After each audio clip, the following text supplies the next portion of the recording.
Delphine Jubilard. Voilà un nom que le grand public aurait pu, voire dû, ne jamais connaître. Un nom qui aurait pu être celui d'une affaire de disparition parmi tant d'autres, sans jamais apparaître dans les journaux télévisés ou être martelé sur les chaînes d'information. Pourtant, lorsqu'elle se volatilise par une nuit glacée de décembre 2020, le destin de la jeune infirmière s'apprête à émouvoir une nation tout entière. Mais que cache réellement cette absence brusque et inexplicable? Quel genre de secret bien gardé renferme le pavillon de briques orange de Cagnac-les-Mines? Mais surtout, qui est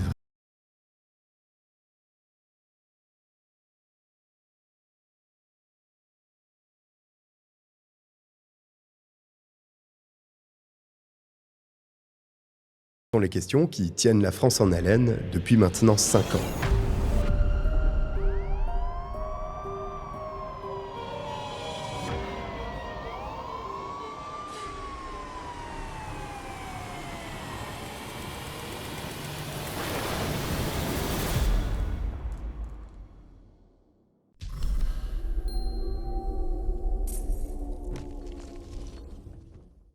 Bonjour à toutes et à tous, je suis le Cogiteur, bienvenue pour cette nouvelle affaire française et sacrée affaire. Mais justement, alors que nous sommes à l'aube du procès de Cédric Jubilard, au moment où sort cette vidéo, il faut que je vous donne rapidement quelques précisions. Déjà, premier point, malgré les soupçons et le procès, Cédric Jubilard est toujours présumé innocent jusqu'à la décision de justice imminente qu'il condamnera ou non. Ensuite, même si cette vidéo est faite avant le procès, elle restera utile même après. Mon but est dans un premier temps de pouvoir vous délivrer le maximum d'informations pour que vous soyez armés au moment où les débats commenceront. Mais évidemment, même après la décision de justice, cette vidéo restera importante pour le contexte si vous en manquez. Donc c'est pour ça qu'elle fait 2 heures. Nous sommes le 15 décembre 2020. Dans une maison encore en travaux de la commune de Cagnac-les-Mines, un petit village du Tarn de 2500 habitants. C'est un jour comme les autres chez le couple Jubilard et leurs 2 enfants, où les tâches du quotidien rythment chaque heure de la journée entre l'école, le travail, la préparation des repas, les tâches administratives et les discussions entre copines. Pourtant, dans quelques heures à peine, Delphine, la mère de famille, va disparaître à tout jamais. Le réveil de la jeune femme sonne sur le coup des 6 heures du matin.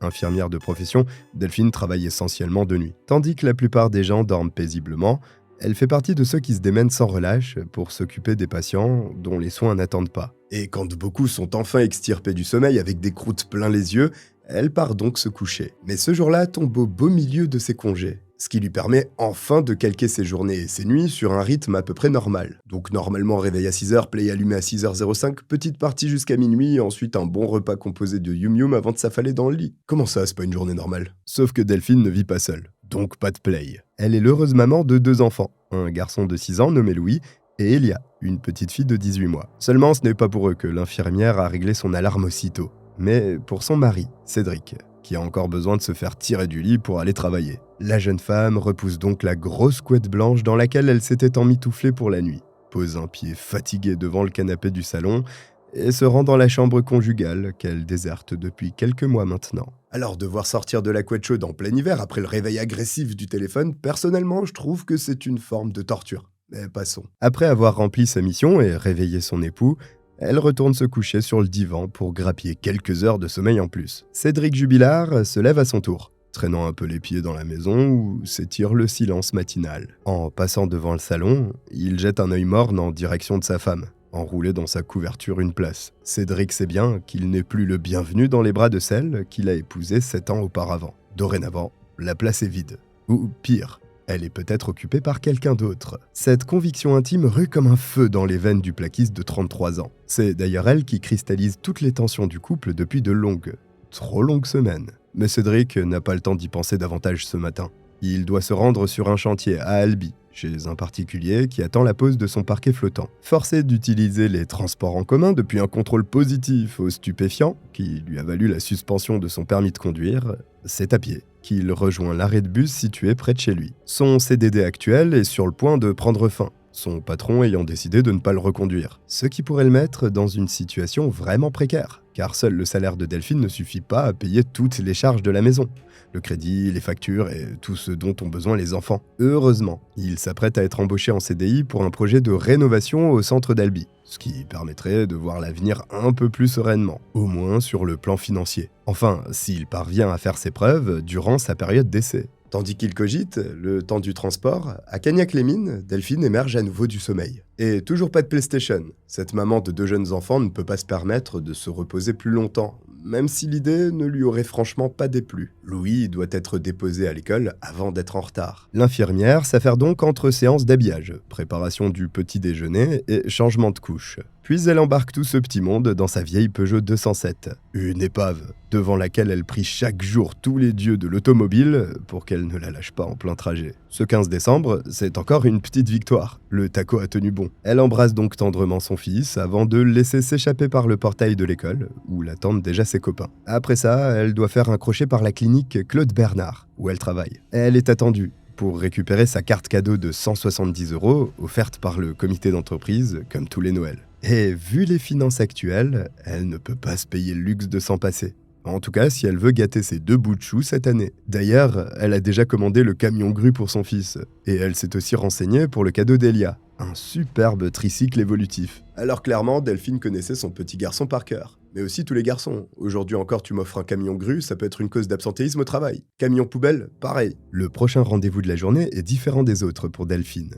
Il lui tient particulièrement à cœur. En fait, c'est même un impératif pour elle, notamment parce qu'elle sait que cette démarche est un peu le point de départ de quelque chose de nouveau, d'une libération, en quelque sorte. Le premier pas vers cette page qui se tourne s'effectue à l'agence du Crédit Agricole d'Albi. Là, accompagnée de sa fille, elle s'adresse à une attachée commerciale pour lui faire une demande particulière. Changer le code confidentiel de sa carte bleue. Et elle a une très bonne raison pour ça. Depuis assez longtemps maintenant, Delphine a compris qu'elle avait fait fausse route en épousant Cédric. Tout du moins que les promesses avaient fini par se figer, les années par se ressembler, et les sentiments par s'éroder. Mais sa décision de demander le divorce ne date que de l'été dernier, en 2019.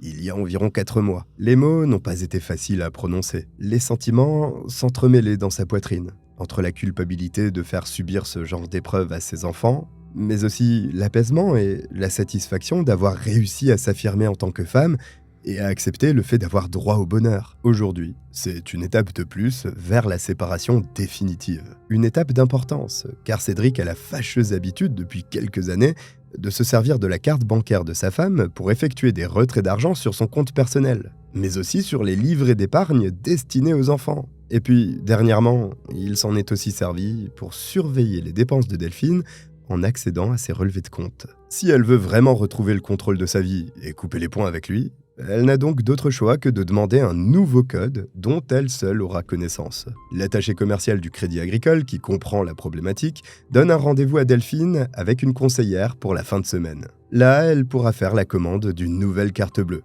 Et l'affaire sera réglée. La mère de famille inspire un grand coup en quittant l'agence. Je vous garantis que si elle avait été à la banque postale, elle serait ressortie de l'agence avec un ulcère minimum. Mais bon, dans ce cas, elle a l'impression d'avoir le cœur un peu plus léger. Cette histoire de carte bleue, dont Cédric se sert sans la moindre gêne, c'était un problème qu'elle tenait à régler au plus vite. Et ce sera chose faite d'ici quelques jours. Le puzzle de sa nouvelle vie commençant à prendre forme, c'est avec le sourire qu'elle rejoint en fin de matinée l'une de ses meilleures amies, Anne, pour partager un café. Là encore, la discussion ne tourne autour que d'un seul sujet, le divorce. Anne est bien placée pour aiguiller son amie, car elle est justement passée par là quelques années en arrière. Elle lui prodigue donc les meilleurs conseils possibles, car un patrimoine immobilier est en jeu dans cette histoire. La maison de Cagnac-les-Mines, dont Delphine et Cédric sont tous 2 propriétaires. À midi, les 2 amis vont chercher leur fils à l'école ensemble, puis retournent chacune chez elle pour le déjeuner. À 13h08 précise, le téléphone de Delphine vibre. Elle vient de recevoir un SMS et sa lecture va lui glacer le sang. Bonjour, sachez que vivre, partager, rigoler, coucher avec une personne qu'on aime, malgré ses imperfections et son envie de nous abandonner, est très difficile. S'il vous plaît, ne poursuivez pas maintenant cette aventure. Vraiment, je n'y arriverai pas.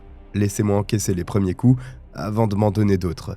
Merci. Ce message tranchant a été envoyé par un numéro inconnu. Sauf que Delphine n'a pas besoin de réfléchir très longtemps pour comprendre que l'expéditrice n'est autre que la femme de son amant, à qui les médias attribueront plus tard le prénom de Jean, dans un souci d'anonymat. Effectivement, depuis le mois de juillet 2020, c'est-à-dire 5 mois plus tôt, la belle infirmière a trouvé le grand amour dans les bras de ce pianiste de 41 ans, lui aussi père de famille et marié. Or, les 2 tourtereaux n'avaient pas du tout prévu que l'annonce de leur liaison se fasse de cette façon. Le but était de ne pas faire de mal à leurs partenaires respectifs. Enfin, Le moins possible. Tous deux étant en cours de séparation, ils attendaient le bon moment pour que la vérité soit dite. Cependant, dans leurs esprits, le chemin est déjà tout tracé. La location d'un appartement pour Delphine, dans quelques semaines, pour que la séparation se fasse d'une bonne façon, sans inclure une quelconque liaison dans l'équation. Après quoi, Jean et elle achèteront une petite ferme près d'Albi, avec un poulailler. Et d'ici 2 ans, le mariage, et un enfant pour sceller à jamais leur amour. Alors c'est vrai, on peut dire que ces deux-là ne perdent pas de temps. Mais quand ils s'inscrivent tous deux sur le site de rencontre extra-conjugale Glidden,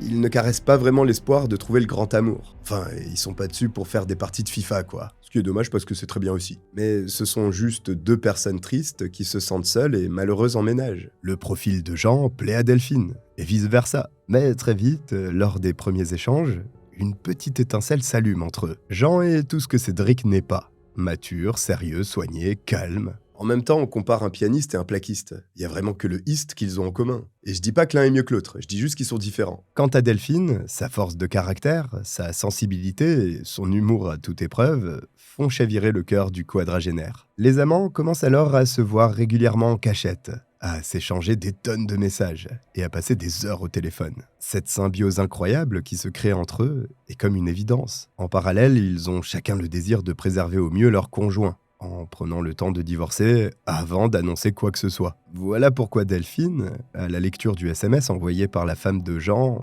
est si chamboulée. Elle ne comprend pas ce qui s'est passé. A-t-elle tout découvert par hasard ?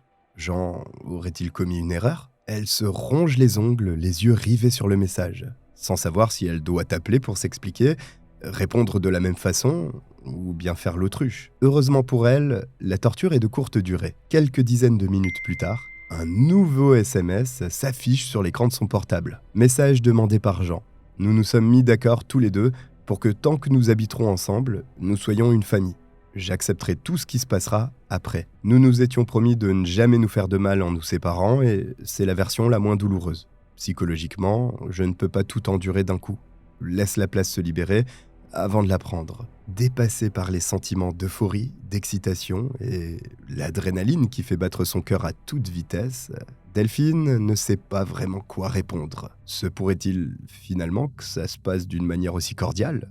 Elle n'osait même pas en rêver. Sauf que maintenant, les dés sont jetés, le voile est levé. Et ça signifie que Jean et elle pourront bientôt toucher du doigt ce rêve de bonheur dans lequel ils se sont si souvent projetés. Elle répond à la femme de son amant, en prenant soin de bien peser chacun de ses mots. Un message respectueux et aussi gentil que la situation le permette dans ces circonstances. Bonjour, je comprends tout à fait ta requête et je m'y plierai selon ta convenance. Malgré le fait que je ne te connaisse pas encore, tu es la maman de A.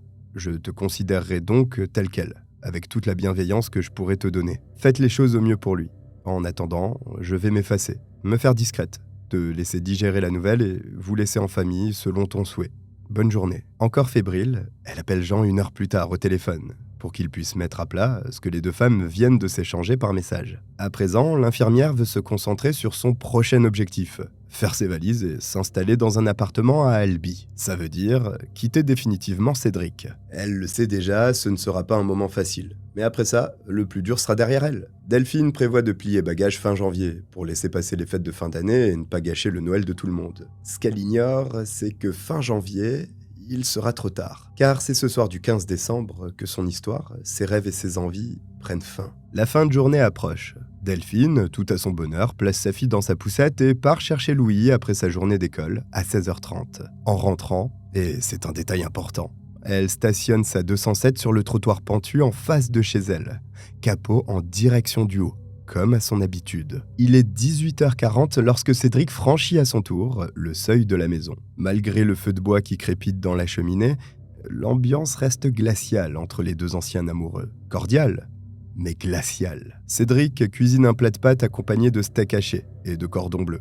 Delphine, quant à elle, préfère se contenter d'une soupe instantanée. Elle fait attention à sa ligne. Et ça, son mari l'a bien remarqué. Il a aussi vu les achats de lingerie fine en épluchant son compte en banque. Il a observé ses gestes devant le miroir, sa façon de se maquiller avec soin, son petit sourire lorsqu'elle s'apprête, ces kilos qu'elle a fait fondre comme leur relation de couple au fil des semaines et des mensonges. Alors, pendant que l'émission de M6, le 1945, tourne à la télévision et que Delphine regarde les sujets qui défilent, L'artisan plaquiste sort sur la terrasse, prend de quoi fumer et se connecte sur son profil mythique. Là, la cigarette au bout des lèvres. Il envoie invitation sur invitation. 7 femmes différentes en tout, à qui il écrit « Bonsoir charmante, insérez le nom.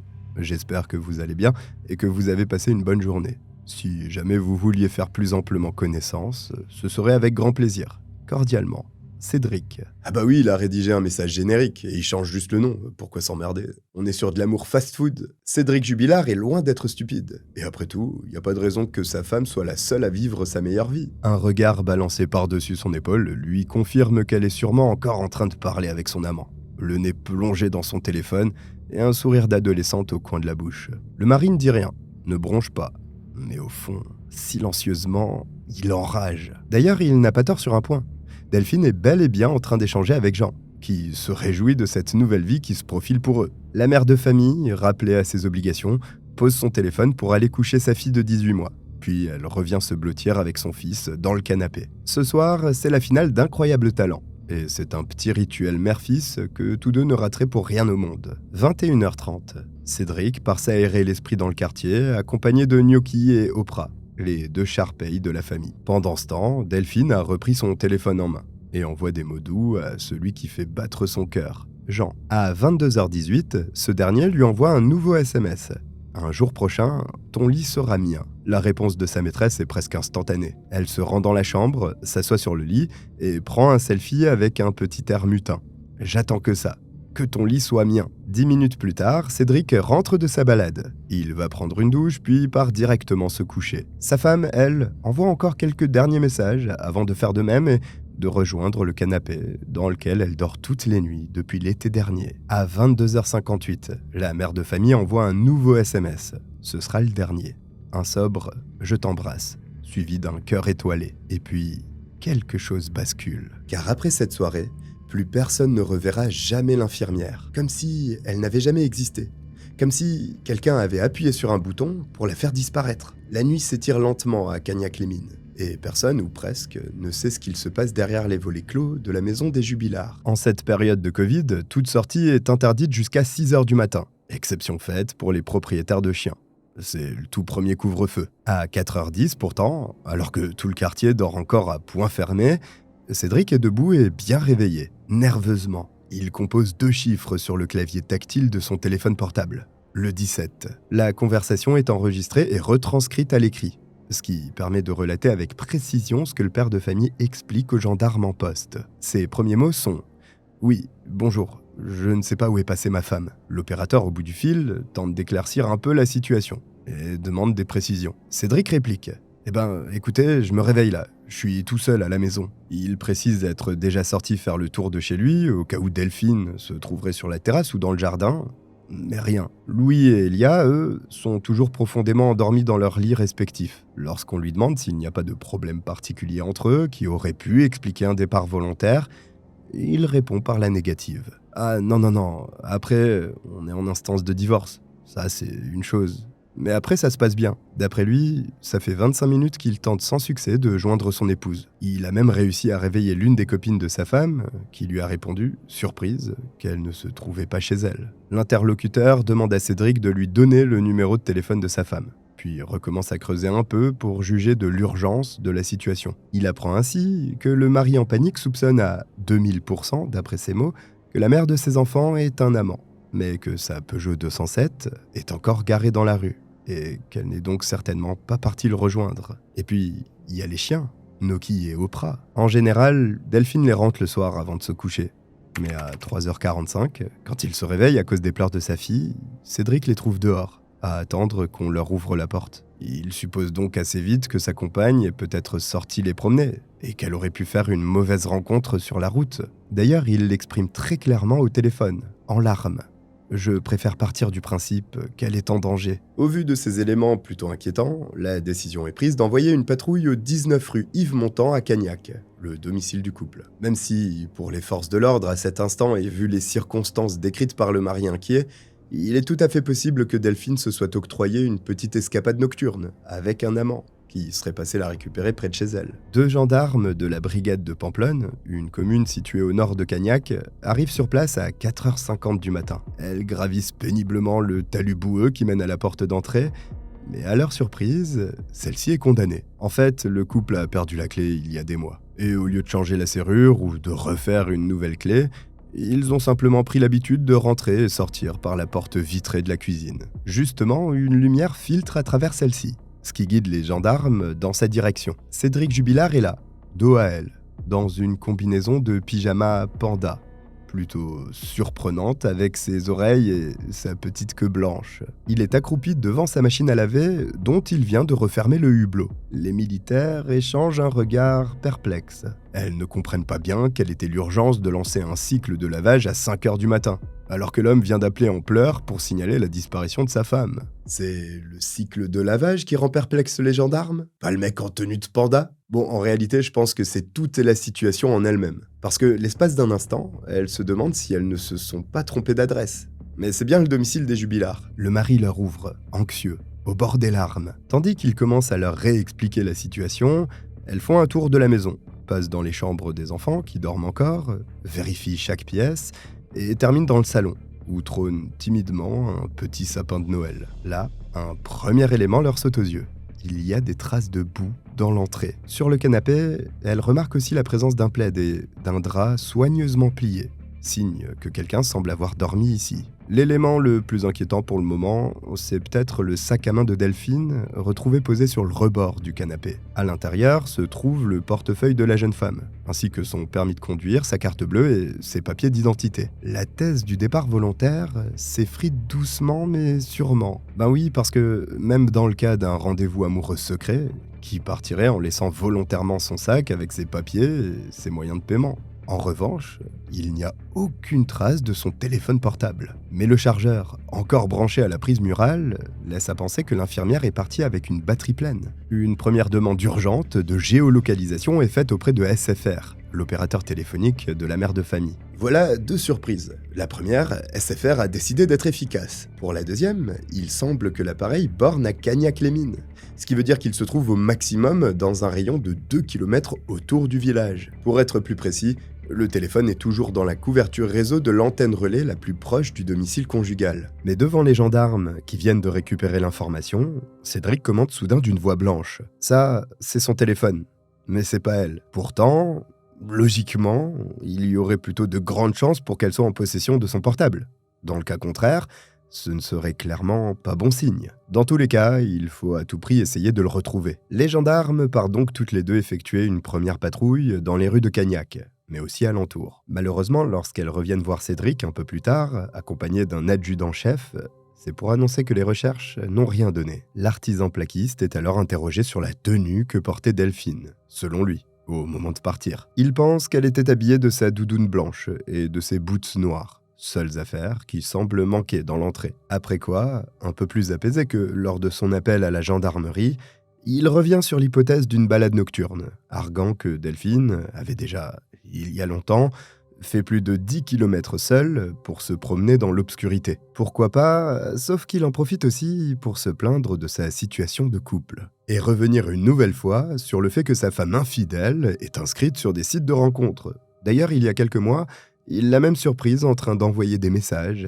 à d'autres hommes. Bon, d'accord, c'est aussi un peu son cas. Mais pour lui, tout est la faute de son épouse. C'est elle qui bousille leur mariage. Elle qui le pousse à se venger en rencontrant à son tour d'autres femmes. Et elle qui lui ment depuis des mois et des mois. Son comportement à lui est donc parfaitement justifié. Mais lorsqu'on lui redemande d'expliquer comment s'est déroulée la soirée jusqu'au moment de la disparition de Delphine, il ne fait mention d'aucune animosité. D'après lui, c'était une fin de journée plutôt cool, tranquille, et sans prise de tête. Il déclare s'être couché entre 22h30 et 23h, comme à son habitude, pour être prêt à partir tôt sur son chantier le lendemain matin. Sauf que cette fois-ci, sa fille Elia le tire de son sommeil en pleine nuit. Il est un peu moins de 4h du matin et la petite pleure bruyamment dans son berceau. Cédric se lève donc pour s'en occuper et se rend compte par la même occasion que sa femme n'est ni en train de dormir dans le canapé du salon, ni où que ce soit d'autre dans la maison. Il constate aussi que, étrangement, les chiens sont restés enfermés dehors. Au vu de la météo hivernale, il s'inquiète aussitôt du fait que Delphine soit allée se promener seule, dehors,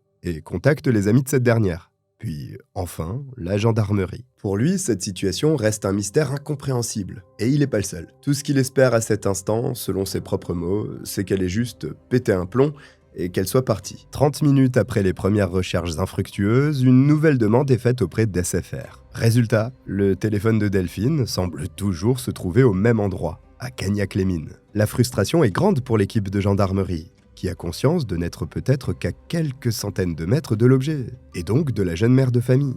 Pour autant, l'un et l'autre restent introuvables. Alors, en attendant, à 6h30 du matin, on inspecte les voitures du couple. Celle de Cédric d'abord, une 307 blanche qu'il ne conduit plus depuis qu'une panne l'a cloué sur place, bien avant sa suspension de permis. À l'intérieur règne un véritable capharnaüm, à l'image du domicile. Mais c'est tout ce qu'il y a à noter. La vieille Peugeot de Delphine, elle, est garée sur le trottoir, face à la maison, dans le sens de la descente. Ce qui veut dire que le capot pointe vers le bas, alors qu'elle a toujours pour habitude, sans exception, de la garer capot vers le haut. Mais c'est un détail que les gendarmes ne connaissent pas encore, et donc qu'ils relèvent sans y prêter plus d'attention. Plus étrange encore, l'une des vitres avant est légèrement entrouverte, et surtout, il y a des traces de condensation dans le véhicule. En respirant, l'air chaud et humide produit par quelqu'un entre en contact avec la surface froide des vitres, ce qui crée de la buée. Donc, la présence de ces infimes gouttelettes d'eau peut vouloir dire deux choses. Soit quelqu'un s'est trouvé dans l'habitacle de la voiture une poignée d'heures auparavant, soit ce phénomène est apparu avec la baisse des températures dans la nuit. Malheureusement, il est impossible de déterminer laquelle de ces deux théories est la bonne. Cependant, le fait que la voiture soit garée dans le sens de la descente va bientôt constituer l'un des éléments clés du dossier. Car pour la justice, cela prouve que quelqu'un d'autre que l'infirmière a conduit le véhicule cette nuit-là. Pour les policiers, comme pour tous ceux qui travaillent sur ce dossier, personne n'aurait changé une telle habitude. Encore moins dans des circonstances aussi particulières que celle-ci. Mais il est encore trop tôt pour que l'enquête en arrive à cette conclusion. À présent que le jour se lève sur la commune de Cagnac, il va falloir déployer les patrouilles, interroger les voisins, les collègues de Delphine, les proches, et sonder une à une les pistes qui pourraient expliquer cette disparition plus que mystérieuse. Une fois les gendarmes partis, Cédric contacte son patron pour l'informer du fait que sa femme est portée disparue et qu'il ne pourra pas se rendre au travail aujourd'hui. Puis il reprend ses appels frénétiques en direction du portable de la mère de ses deux enfants. Entre 3h54 du matin et 9h52, il tente de la joindre à près de 200 reprises. Le tout entrecoupé d'une petite session de jeu sur l'application Game of Thrones, son passe-temps favori. Ça peut paraître étrange quand on se met à sa place. Notre conjoint a disparu dans la nuit, des patrouilles de gendarmes sont à sa recherche, notre monde s'écroule et on imagine le pire. Qui penserait, au milieu de ces sentiments d'angoisse, à se connecter sur son jeu mobile fétiche pour aller défendre son château avant qu'il ne soit attaqué par l'ennemi? Bon, a priori, quelqu'un capable de s'habiller en panda le soir d'une disparition. Vous allez voir que c'est pourtant loin d'être le seul comportement bizarre du trentenaire, et que tous ces faits et gestes, peu à peu épiés par les médias et les enquêteurs, vont mener les forces de l'ordre à focaliser leur attention sur une seule adresse, le 19 rue Yves Montand, à Cagnac-les-Mines. Depuis 6h du matin ce 16 décembre 2020, Cédric envoie des SMS à l'une des meilleures amies de sa femme, Anne. Tout comme Delphine, elle fait partie d'un groupe de mamans qui s'est formé naturellement dans le village, au sein duquel règne une belle amitié. Anne qui, si vous vous en souvenez bien, avait vu l'infirmière la veille pour lui donner des conseils sur son divorce autour d'un café. Elle demande directement au père de Louis et Elia si Delphine et lui se sont disputés, ce qui aurait pu donner une raison à la jeune femme de quitter la maison sur un coup de tête. Toujours par message, l'intéressé répond par la négative. Il ajoute même « Elle ne te l'a peut-être pas dit, mais la semaine dernière, on a couché ensemble. Elle m'a réveillé en pleine nuit. Elle m'a astiqué le poireau. » Je suis désolé, mais astiquer le poireau, ce sont les mots de Cédric Jubilard. Pour la délicatesse, on repassera. Anne est un peu bousculée par ses propos. Tu m'étonnes. Mais surtout par le fait que son interlocuteur semble complètement déphasé de la réalité. Tu m'étonnes. Mais c'est encore plus flagrant un peu plus tard dans la matinée, lorsque Cédric appelle directement l'ami de sa femme sur son téléphone. Quelques heures après sa disparition, il semble alors se trouver dans un état d'excitation soudain.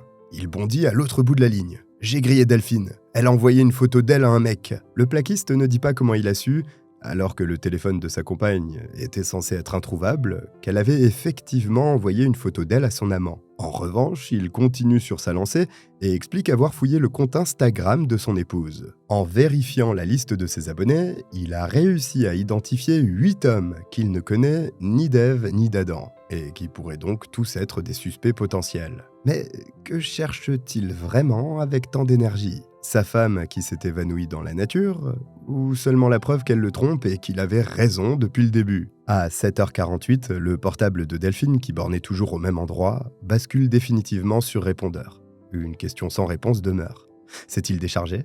Ou quelqu'un l'a-t-il volontairement éteint? Bien sûr, sa famille est informée dans la matinée de la situation. Elle a une sœur, Stéphanie, ainsi que 2 petits frères, Mathieu et Sébastien, qui sont complètement sous le choc en apprenant la nouvelle. Dans le cercle familial, c'est l'incompréhension totale. D'autant que Cédric accuse d'office Sébastien, l'un des 2 frères de Delphine, de la cacher à son domicile. Ceci crée immédiatement une sorte de cassure entre les proches de la disparue et lui, qui se ressentira lors de toutes les journées de recherche auxquelles ils participeront. Sous le toit des Jubillards, une organisation d'urgence commence à se mettre en place. La grand-mère paternelle des enfants, Nadine, est contacté par son fils qui lui demande de le rejoindre chez lui pour s'occuper des petits en son absence. Il est en effet attendu pour effectuer sa déposition dans moins de 30 minutes, dans le cadre de l'enquête pour la disparition de sa femme. Et Louis et Elia ne peuvent pas rester seuls. L'officier de police judiciaire qui mène ce premier interrogatoire entend Cédric Jubilard en tant que témoin clé et commence par refaire un point complet avec celui-ci. Le mari recommence donc une nouvelle fois à faire part de sa vive inquiétude, de ses soupçons sur la fidélité de Delphine, de leur séparation récente et de la procédure de divorce qui allait être entamée. Selon lui, le début de leur problème viendrait du fait qu'il n'avançait pas les travaux de la maison, ce que son épouse lui reprochait régulièrement. Mais tout comme il l'a fait avec Anne, il tient à préciser qu'ils couchaient encore ensemble de temps en temps. Le résultat de cet entretien n'apporte rien de probant, tout comme l'expertise médico-légale qui a eu lieu la même journée. Sur le trajet, au téléphone avec Anne, qui s'inquiète de savoir si son ami aurait pu vouloir sauter la vie, il présente en lâchant « Je vais me faire inspecter le trou du cul ». Une phrase qui reflète son caractère entier et impulsif, mais d'une maladresse assez inconcevable au vu de la situation. En tous les cas, rien de suspect n'est détecté par le médecin chargé de l'expertise.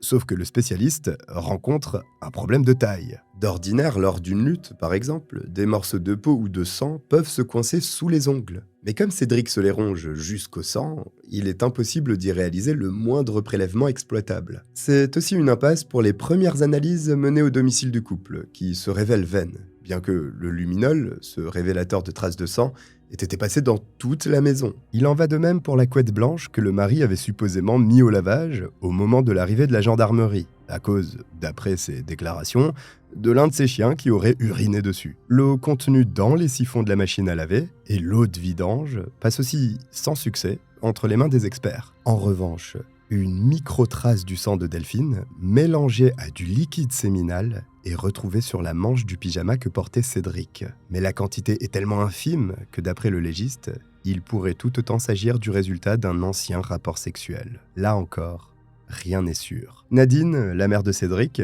entendue elle aussi par les forces de l'ordre dès le lendemain de la disparition, semble accablée et pétrie d'inquiétude. Dans un soupir, au milieu de son audition, elle lâche cette phrase lourde de sens et qui nourrit encore un peu plus la suspicion des gendarmes. « J'espère juste que mon fils ne lui a rien fait. » Un peu étrange d'entendre de tels propos de but en blanc. On imaginerait plus cette mère très proche de son petit dernier, jurer sur tout ce qu'elle a de plus cher que son enfant est hors de cause et qu'il ne pourrait jamais faire de mal à qui que ce soit. Or, ce n'est pas le cas. Et les enquêteurs se demandent bien pourquoi. Toujours dans le cadre de l'enquête pour disparition inquiétante, le téléphone de Cédric est confié à la brigade de recherche d'Albi, qui a pour mission de l'analyser sous toutes les coutures. Une expertise pour laquelle il donne son accord. Sauf que là encore, ça coince un peu. Certes, on parvient à récupérer l'intégralité des échanges entre les époux via l'application Messenger, mais pour le compte Google, ils ont besoin d'un mot de passe que le propriétaire du téléphone a malencontreusement oublié. Heureusement, il reste la question de sécurité, censée permettre de débloquer l'accès au compte lorsque vous ne vous souvenez plus de votre code. Sauf que Cédric Jubilard donne une mauvaise réponse à la question qu'il avait lui-même choisie. Qui est votre meilleur ami? La justice en reste là et lui rend le téléphone portable. Bon, mais si on fait pour l'instant chou blanc avec le téléphone, sur le terrain, les gendarmes qui font du porte-à-porte pour recueillir les témoignages des voisins viennent de faire une découverte inquiétante. Une mère et sa fille de 11 ans leur ont fait part de l'expérience terrifiante qu'elles ont vécue la nuit dernière. Toutes deux, qui vivent à environ 130 mètres de la maison des Jubillards, étaient en train de regarder le film Retour vers le futur 2 qui passait à la télévision. Durant la coupure pub, la mère est sortie fumer une cigarette sur la terrasse, rejointe ensuite par sa fille. C'est à cet instant qu'elle a entendu un hurlement de femme, accompagné d'aboiements. C'était un cri de peur, c'était fort, affirme-t-elle aux gendarmes qui prennent note de ses propos. Elle ajoute « Des cris aigus d'une femme, qui criait longtemps, et qui après s'arrêtait. Ça a duré longtemps, comme si elle ne reprenait pas son souffle. » D'après elle, ces hurlements de femme glaçants durent entre 5 et 10 minutes. Il n'y a aucune parole. Pas de voix d'homme non plus, mais seulement ces cris, accompagnés de couinements et d'aboiements de 2 chiens. Là-dessus, le témoin est formel. On entendait distinctement l'un des 2 animaux aboyer plus fort que l'autre. Sur le coup, elle pense même à une bagarre de chiens. Sa peur l'empêche toutefois de se rendre sur place pour constater par elle-même. Elle ne contacte pas non plus les secours, ce qu'elle regrettera énormément par la suite. On demande alors à la voisine de localiser sur un plan d'où, selon elle, auraient pu provenir ces cris. Elle désigne 6 maisons dans un cercle, dont fait partie celle de Cédric et Delphine. L'investigation est poussée jusqu'à reproduire l'expérience depuis le pavillon des Jubillards. Cela permet aux gendarmes de constater qu'effectivement, un cri émis depuis cette maison peut bien être entendu 130 mètres plus loin. Les autres voisins, plus proches, disent pourtant ne rien avoir entendu de particulier cette nuit-là. Mais à la différence du témoin, en cette fin de journée hivernale, eux se trouvaient calfeutrés derrière leur volet baissé. Un dernier élément intéresse particulièrement les enquêteurs. C'est l'heure à laquelle ces hurlements auraient été entendus. Si l'on se fie au programme télé, la publicité se lance à 23h07. Et bien que le téléphone de Delphine n'ait pas été retrouvé, ces données sont exploitables grâce au compte Google qui y est associé. Elles permettent d'établir avec certitude qu'elle a envoyé son dernier message à son amant à 22h58. D'un autre côté, si la voisine ne se trompe ne serait-ce que de 5 minutes, cela prouverait que les cris n'étaient pas ceux de l'infirmière, qui était encore en conversation avec son amant à ce moment-là. Et justement, d'après sa fille, la femme ayant entendu ces bruits serait sortie précisément, non pas à la coupure pub, mais lors d'une scène dans laquelle le personnage jouait un solo de guitare, diffusé entre 22h51 et 22h55. Le témoignage est donc capital, mais fragile. Dans l'esprit des gendarmes, une idée commence toutefois à germer. Et si Cédric Jubillard était tombé sur la conversation entre Delphine et son amant, et par jalousie, s'en était pris à elle juste après. D'ailleurs, au sujet du portable de la jeune femme, toujours introuvable, les enquêteurs parviennent à mettre au jour un nouvel indice qui a de quoi leur donner du grain à moudre. Et effectivement, la nuit de sa disparition, donc la veille, il a été actif au moins 6 ou 7 fois avant de s'éteindre. Notamment une première fois lorsque son compte WhatsApp a été ouvert à minuit 11, puis de nouveau à 1h33 du matin, quand quelqu'un a activé la lampe torche du téléphone. Il émet une toute dernière fois à 6h52 du matin. À cette heure-ci, les gendarmes sont présents au domicile de Delphine, en compagnie de son mari. Et c'est ce petit détail qui pourrait laisser à penser que la piste du drame conjugal est déjà écartée. Bah oui, comment Cédric aurait-il pu manipuler le téléphone de son épouse en présence des militaires, alors qu'il prétend ne pas savoir où il se trouve? Eh ben le problème, c'est qu'entre 6h30 et 7h15, ces derniers sont en train d'inspecter les voitures du couple, à l'extérieur. Le père de famille, lui, a préféré rester auprès de ses enfants, dans le cas où il se réveillerait et se trouverait donc seul. Le plus troublant, c'est que le téléphone de Cédric est devenu inactif durant ce laps de temps, correspondant exactement au moment où celui de Delphine était utilisé. Pour être plus clair, il utilise son portable à 6h51. C'est au tour de celui de sa femme d'émettre à 6h52. Et 2 minutes plus tard, à 6h54, le portable du plaquiste est de nouveau actif. Ce qui laisse entrevoir une scène plus qu'intéressante pour les enquêteurs. Le mari de la disparue, qui utilise son téléphone, puis le pose pour manipuler celui de son épouse pendant une poignée de secondes, avant de reprendre le sien. Et si l'on va plus loin dans l'hypothèse d'un crime, qui sait s'il n'existerait pas un ou plusieurs complices en possession de l'appareil? Quoi qu'il en soit, ça ne représente pas une preuve directe. Il est difficile de savoir si c'est la mère de famille elle-même qui a utilisé son portable ou bien qui que ce soit d'autre. Toujours est-il qu'après ces derniers signaux, il est définitivement désactivé. La liste des témoignages troublants continue de s'allonger en ce premier jour de recherche et d'investigation. Devant l'un de ses amis venu l'aider à ramasser du bois 3 jours plus tôt, Cédric aurait lâché « ce n'est pas bon ».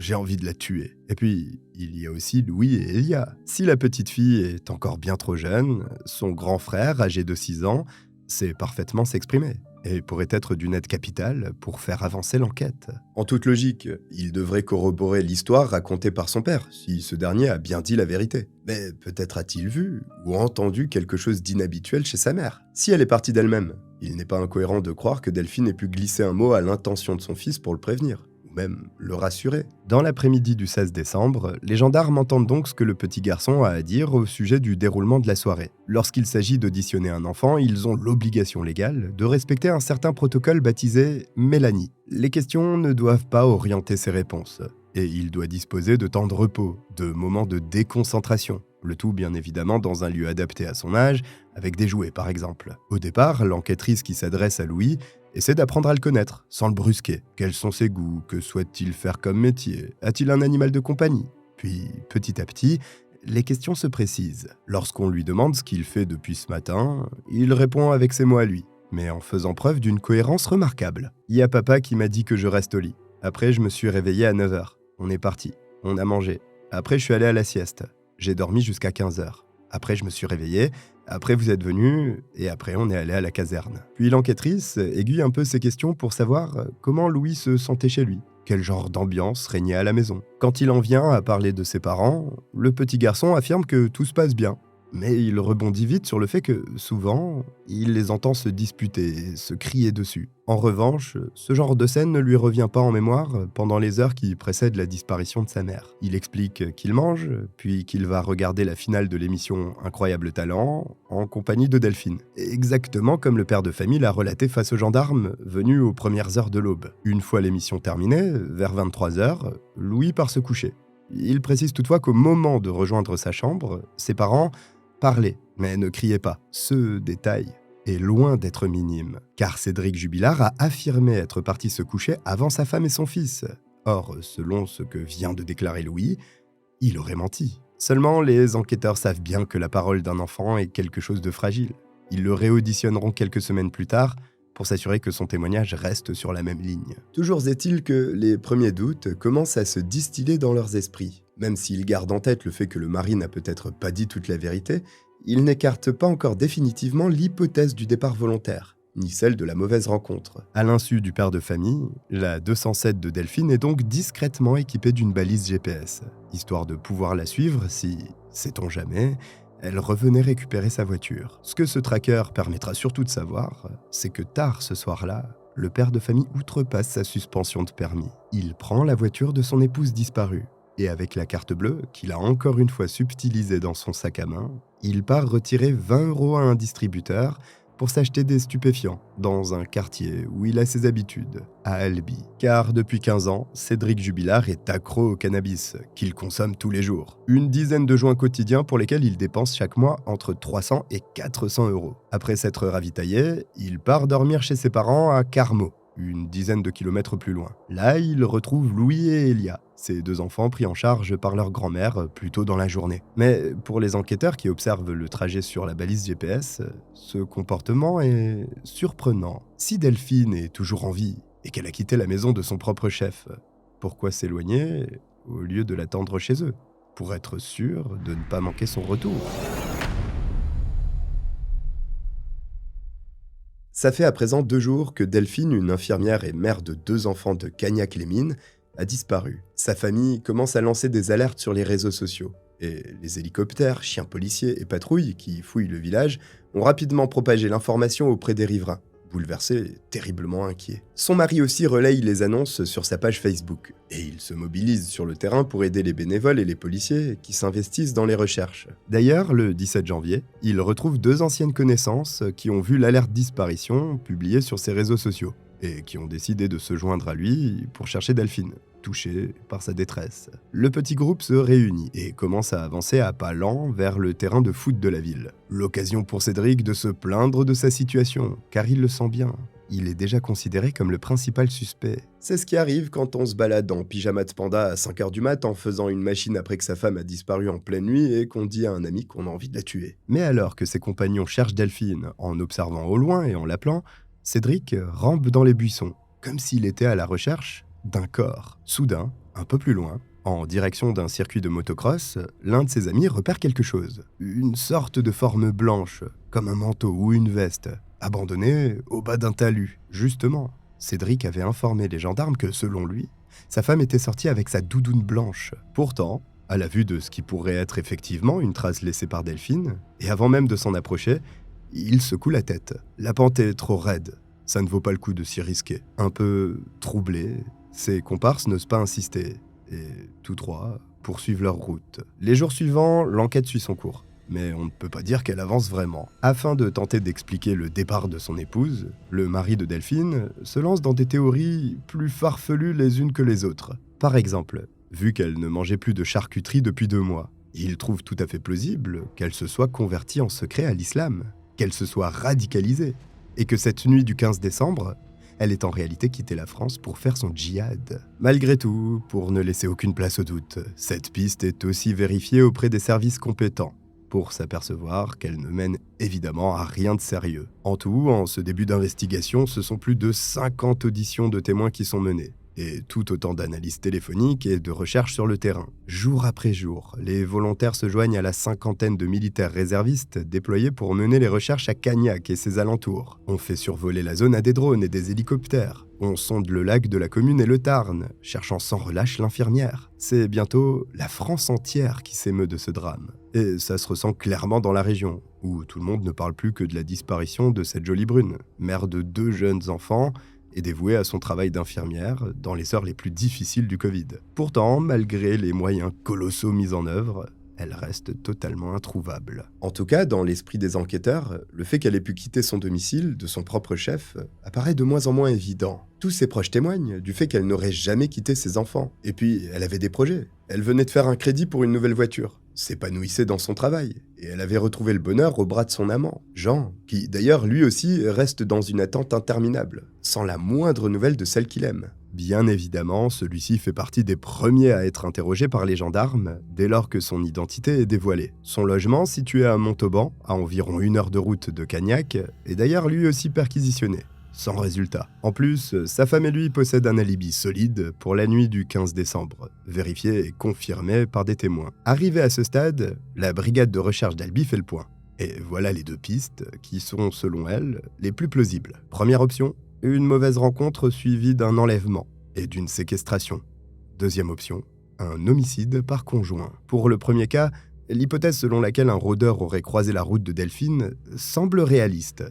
Mais encore faut-il en avoir la preuve. Pour ce faire, les magistrats instructeurs décident de recenser tous les portables ayant borné sur le relais de Cagnac dans la soirée et la nuit du 15 décembre. Mais pas n'importe lesquels, uniquement ceux dont les propriétaires sont domiciliés à une adresse éloignée de la commune. Le but étant de repérer ceux qui étaient de passage dans la région et qui auraient pu croiser le chemin de l'infirmière. En tout, plus de 200 utilisateurs sont repérés, identifiés et interrogés sur leurs faits et gestes la nuit du 15. Mais une nouvelle fois, cette piste s'arrête dans une impasse. Les gendarmes se tournent donc vers leur seconde hypothèse, celle de l'homicide par conjoint, volontaire ou involontaire d'ailleurs. Pour tenter de comprendre qui est vraiment Cédric Jubilard et savoir s'il aurait été capable de commettre un tel acte, ils opèrent comme ils en ont l'habitude dans ce genre d'enquête. Ils fouillent dans son passé et dressent son profil. Dans son cas, on ne trouve pas grand-chose à déterrer, hormis une enfance un peu chaotique, marquée par les différents passages en famille d'accueil à cause d'une mère adolescente, dépassée par son nouveau rôle. La vérité, c'est que Nadine, la mère de Cédric, vivait chez sa propre mère et tentait tant bien que mal de s'occuper de son fils malgré ses 16 ans. Au départ, tout allait à peu près bien. Mais mère et fille sont entrées en rivalité amoureuse pour le même homme, dont on ne sait pas grand-chose. Ce qui aurait conduit la mère à mettre sa fille à la porte avec Cédric, tout juste âgé de 2 ans. L'ambiance devait être bizarre à la maison. À partir de là, les services sociaux entrent dans la danse. Commence alors le terrible ballet des familles d'accueil qui se succèdent. Même lorsque Cédric trouve enfin son équilibre auprès de parents exceptionnels, on l'arrache sous prétexte de le rapprocher du domicile de sa mère biologique. Le souci, c'est que ces changements intempestifs ne sont pas en faveur du bien-être de l'enfant. Bien au contraire, c'est en pleurs et en larmes que le petit Cédric se voit forcé de quitter cette famille qu'il aimait tant, et auprès de qui il commençait vraiment à se construire. Déchiré, il continue pourtant à être ballotté à droite, à gauche, jusqu'à ce que Nadine retrouve tous ses droits parentaux lorsqu'il a 7 ans. Même s'il manque de concentration à l'école, il reste bon élève, vif et plein d'entrain. Pourtant, une fois la porte de l'appartement fermée, Cédric est battu par Olivier, le nouveau compagnon de sa mère. À 11 ans, il formule même la demande de retourner en famille d'accueil, pour ne plus avoir à supporter ses maltraitances, sans qu'elles n'aboutissent. Alors au collège, en sec pas, Cédric commence à faire les 400 coups, à la fois pour exister et pour exprimer sa colère. Il devient malpoli, répond à ses professeurs, et s'entoure de mauvaises fréquentations. Son parcours est aussi marqué par son désir de retrouver son père biologique, Gérard, ce qui sera chose faite pour ses 13 ans. Mais père et fils ne parviennent pas à remplir le fossé que les années ont creusé entre eux, et ne se rencontreront que 2 ou 3 fois. La blessure reste ouverte. Placé par la suite dans une maison spécialisée pour les enfants difficiles, à cause de conflits perpétuels avec Nadine et Olivier, il démontre tous les signes d'un profond mal-être. Il joue les durs à cuire la journée, se montre excessif et impulsif. Mais le soir, il ne parvient pas à s'endormir sans la présence réconfortante d'un adulte. C'est là qu'il lance un nouvel appel à l'aide au service de protection de l'enfance. Moi, Cédric, je ne veux plus rentrer chez moi pour l'instant. Et même après, car mes parents se moquent totalement de moi. En classe de 4e, son attitude désarçonne tous ses professeurs, qui ne comprennent pas qu'il puisse à la fois se montrer gentil et aimable, et insolent la seconde d'après. Il est intelligent, vif d'esprit, mais trop imprévisible. Cela lui vaut même une exclusion du collège, avant qu'il ne soit réorienté vers une classe pour élèves en grande difficulté scolaire. C'est à cette époque que ses relations avec Nadine et Olivier semblent s'apaiser un peu. Sa mère tente de recréer quelques liens, en l'appelant régulièrement.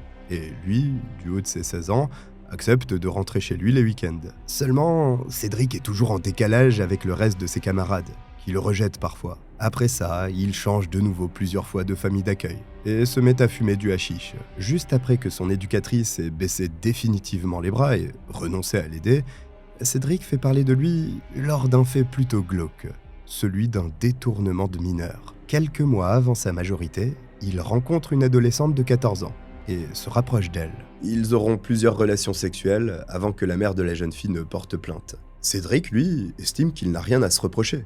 « Moi, j'ai rien demandé. Elle est venue dans mon lit, et elle était consentante, dit-il. À ce compte-là, ça marche pour tout. Oui, il est mort, monsieur le juge, mais c'est lui qui est venu s'empaler sur mon couteau. Bon, outre son retrait de permis, ce sera son seul et unique démêlé avec la justice pour l'instant. » Au cours du même été, lors d'une soirée d'anniversaire, il s'apprête cependant à faire la rencontre qui changera toute sa vie. Une certaine Delphine Ossaguel. La jolie brune, tout juste majeure, tombe immédiatement sous le charme de ce bad boy, fumeur de joint, à l'attitude décomplexée et sans filtre. Il a un certain culot, du bagou, et puis il la fait rire. Les amis de Delphine, eux, le trouvent vantard et orgueilleux. Mais elle refuse de juger ce garçon qui, tout comme elle, vient d'une famille modeste et a dû avancer avec l'absence d'un père. Ce couple se forme assez vite, malgré les réticences. Les deux jeunes amoureux sont fous l'un de l'autre. Mais chez Delphine, les repas de famille sont souvent synonymes de malaise à cause du comportement de ce nouveau venu. Il ne se cache pas pour fumer ses joints, joue sur son téléphone pendant que tous sont attablés et se vante même de participer à de petits trafics de vol et de revente de vélos ainsi que d'autres marchandises. Seulement, tout le reste s'enclenche très vite.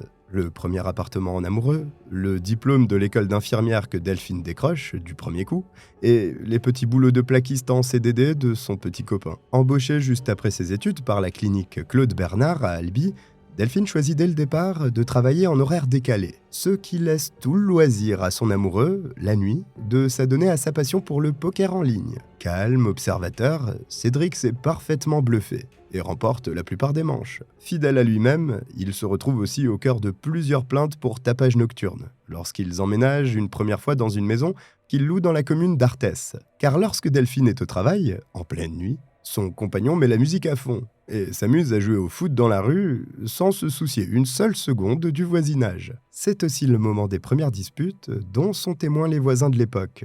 Mais quel couple ne traverse jamais ce genre de période plus délicate? Surtout que rien, visiblement, n'entache vraiment leur amour. 6 ans après leur première rencontre, Cédric demande Delphine en mariage au restaurant. C'est un grand et immense oui. Leur union est célébrée un peu plus d'1 an plus tard, en présence de leurs familles respectives, réunies pour l'occasion. Le bonheur est au rendez-vous, tant pour le couple que pour Cédric et sa mère, qui ont fini par devenir plutôt complices avec le temps. Mais les proches de Delphine sont un peu venus à contre-cœur. Ils ne voient pas cette union d'un bon œil. L'atmosphère est donc tendue entre les invités des deux côtés. presque austère. Heureusement, ça n'empêche pas la joie des jeunes mariés qui posent tout sourire sur les photos. La vie semble bel et bien lancée pour les époux jubilards, et de la meilleure des façons. Ils ont acheté un petit terrain sur la commune de Cagnac-les-Mines, ont lancé la construction de la maison de leurs rêves, se sont mariés, et quelques mois seulement après leur union, attendent déjà leur premier enfant, Louis. En 2014, à la fin de son congé maternité, la jeune maman part s'installer dans la nouvelle maison de Cagnac, en compagnie de son fils et de son mari. Sauf que les travaux dont Cédric a promis de s'occuper sont loin d'être finis. Il n'y a pas encore de cuisine, ce qui oblige Delphine à faire la vaisselle dans une bassine. L'endroit est à peine habitable, mais le plaquiste insiste. Il veut tout faire lui-même. Et de toute façon, même s'ils le voulaient, ils n'ont plus le budget pour faire appel à des artisans. Le quotidien devient périlleux, car Cédric peine à trouver du travail. D'ailleurs, les saisies sur salaire pleuvent sur le compte de Delphine. Et l'attitude de son mari commence à devenir problématique. Lorsqu'il s'agit de vendre des billets de tombola pour l'école de son fils, Louis, le père de famille bat des records. Mais nombre de ses acheteurs, souvent des personnes âgées, se plaignent de son ton menaçant et de son attitude agressive. Et puis il laisse Gnocchi, leur chien non castré, courir toutes les femelles du voisinage. Mais devant l'exaspération générale, l'artisan hausse les épaules avec nonchalance et explique que le Charpeil baroude simplement. Lorsqu'il est chargé de tenir un stand de saucisses à l'occasion d'un vide-grenier, il cuisine le joint au bord des lèvres. Et quand on lui fait la remarque, il s'emporte et crie aux clients d'aller voir ailleurs s'ils sont mécontents. On pourrait croire à un épisode de Cauchemar en cuisine, là. Une autre fois, il est surpris en train de tricher, lors d'un jeu concours organisé par l'association des parents d'élèves pour repartir avec l'énorme jambon à l'os promis aux gagnants. Des excès et des manques de savoir-vivre qui plongent sa femme, Delphine, dans une véritable gêne quotidienne. Peu à peu, elle commence à moins supporter ces débordements récurrents. Courant 2018, elle se confie à certaines de ses amies et leur avoue avoir pensé à quitter son mari. Mais l'été de cette même année, l'infirmière tombe enceinte une seconde fois, ce qui bouleverse ses certitudes et remet ses états d'âme au second plan. Même si Cédric laisse la chambre du nouveau bébé sans dessus-dessous jusqu'au dernier moment, rien ne peut gâcher la joie de la mère de famille qui accueille sa petite dernière, Elia. Puis la routine habituelle reprend sa place. Trop vite peut-être. Son homme est toujours aussi désinvolte et impulsif. La maison toujours autant en travaux. Et l'argent rentre toujours de façon insuffisante. Heureusement, l'infirmière peut compter sur son groupe de soutien indéfectible, composé de plusieurs mamans et amies d'Albi, et sobrement nommé Girl Power sur WhatsApp. Les choses semblent suivre leur cours, avec leurs difficultés et leurs défis. Mais malgré tout, toujours dans le bon sens. Pourtant, à l'été 2020, le père de famille installe 6 applications de rencontres sur son téléphone, dont Glidden, le site spécialisé dans les relations extra-conjugales et sur lequel Delphine a déjà créé son profil. À ce moment, la jeune femme a déjà pris sa décision. Elle ne souhaite plus partager la vie de son conjoint. Et elle se prépare tout doucement à le lui annoncer. Et si Cédric s'est inscrit sur autant d'applications de rencontres, ce n'est certainement pas le fruit du hasard. Lors de l'enquête, les gendarmes découvrent en effet que sa compagne a visité son profil nommé Jubilon, prouvant par la même occasion qu'elle y était bien inscrite avant lui. Les militaires estiment ni plus ni moins que le plaquiste tentait de l'espionner. Cela voudrait dire qu'il était loin d'ignorer la vérité. Delphine voulait le quitter et cherchait à rencontrer d'autres hommes. Une réalité en total décalage avec le message qu'il lui envoie au mois de juin, lors de leur anniversaire de mariage. « Coucou ma belle, voilà aujourd'hui, ça fait 7 ans que tu m'as dit oui. Sache que je suis un homme comblé grâce à toi. Je ne te remercierai jamais assez. Pour tout. J'espère que tu as bien dormi. Gros bisous, je t'aime fort. » Delphine lui répond plus sobrement. Elle ne cherche pas à faire semblant. Sentimentalement, elle a déjà pris ses distances avec son mari. Bien qu'ils vivent encore sous le même toit, elle est donc moins patiente et cherche moins à apaiser les choses lorsqu'une dispute éclate. Cédric s'en plaint d'ailleurs par texto, début juillet. « Je voudrais vraiment savoir si tu veux que notre mariage continue, ou si au contraire tu veux vraiment que notre histoire s'arrête. Car je fais des efforts, et surtout je fais en sorte de ne pas te prendre la tête. Mais tu démarres directement, on peut pas discuter. Je sais que je suis le boulet dans l'histoire, la merde qui te gâche la vie, tu me rends malheureux, et tu t'en moques. Enfin, merci. Moi, je t'aime. » Delphine lui répond avec une certaine lassitude. « J'en suis désolé de te rendre malheureux. Je suis pas heureuse non plus. Franchement, je sais pas ce que je veux. Que des embrouilles, j'en ai vraiment marre. Je peux essayer de faire des efforts, mais il faut que ça soit dans les deux sens. » Les efforts en question ne durent malheureusement qu'un temps. Le 15 juillet, Cédric vient de nouveau réclamer de l'argent à Delphine, alors qu'elle est en week-end avec les enfants et une amie de longue date. Il voudrait faire réparer sa voiture, la Peugeot 307, pour laquelle il a déjà soutiré une certaine somme à sa femme. Mais Delphine explose, agacée. « J'ai pas envie de te voir de toute façon. Puis si c'est pour s'embrouiller, c'est pas la peine. Tu es dans ta galère, tu te mets dans ta galère, et je dois rien dire ?» L'argent, ou plutôt les problèmes d'argent, sont à l'origine de beaucoup de couples qui se déchirent. Celui de Cédric et Delphine ne fait pas exception à la règle. D'autant que le plaquiste vient encore de voir un CDI lui passer sous le nez. C'est loin d'être la première fois, mais comme d'habitude, il se contentera de dire à sa femme que c'est parce qu'il n'est pas assez rentable. Alors que le problème est toujours le même. Il fume ses joints de manière compulsive sur ses chantiers et se montre affable avec les clients. Au mois d'août, la situation s'envenime un peu plus. Il ne s'agit pourtant pas d'un problème gravissime, mais c'est un nouveau grain de sable qui vient se loger dans les rouages. Et c'est peut-être celui de trop. Delphine tente de récupérer de sa nuit, lorsque des gendarmes se présentent chez elle, en fin de matinée. Un peu déboussolée, elle a la désagréable surprise d'apprendre que la fameuse 307 de Cédric est en panne sur une place réservée de la mairie depuis plusieurs jours, et qu'il faut agir dans les plus brefs délais. Au bord de la crise de nerfs, l'infirmière attrape aussitôt son téléphone et envoie un message à son mari via l'application Messenger. Les gendarmes viennent de passer. Une fois de plus, merci. Je vais vraiment me barrer et te laisser dans ta merde plutôt que de prendre pour toi. Ta 307 de merde gêne. Si tu fais rien rapidement, c'est la fourrière. C'est pas comme si je t'avais prévenu.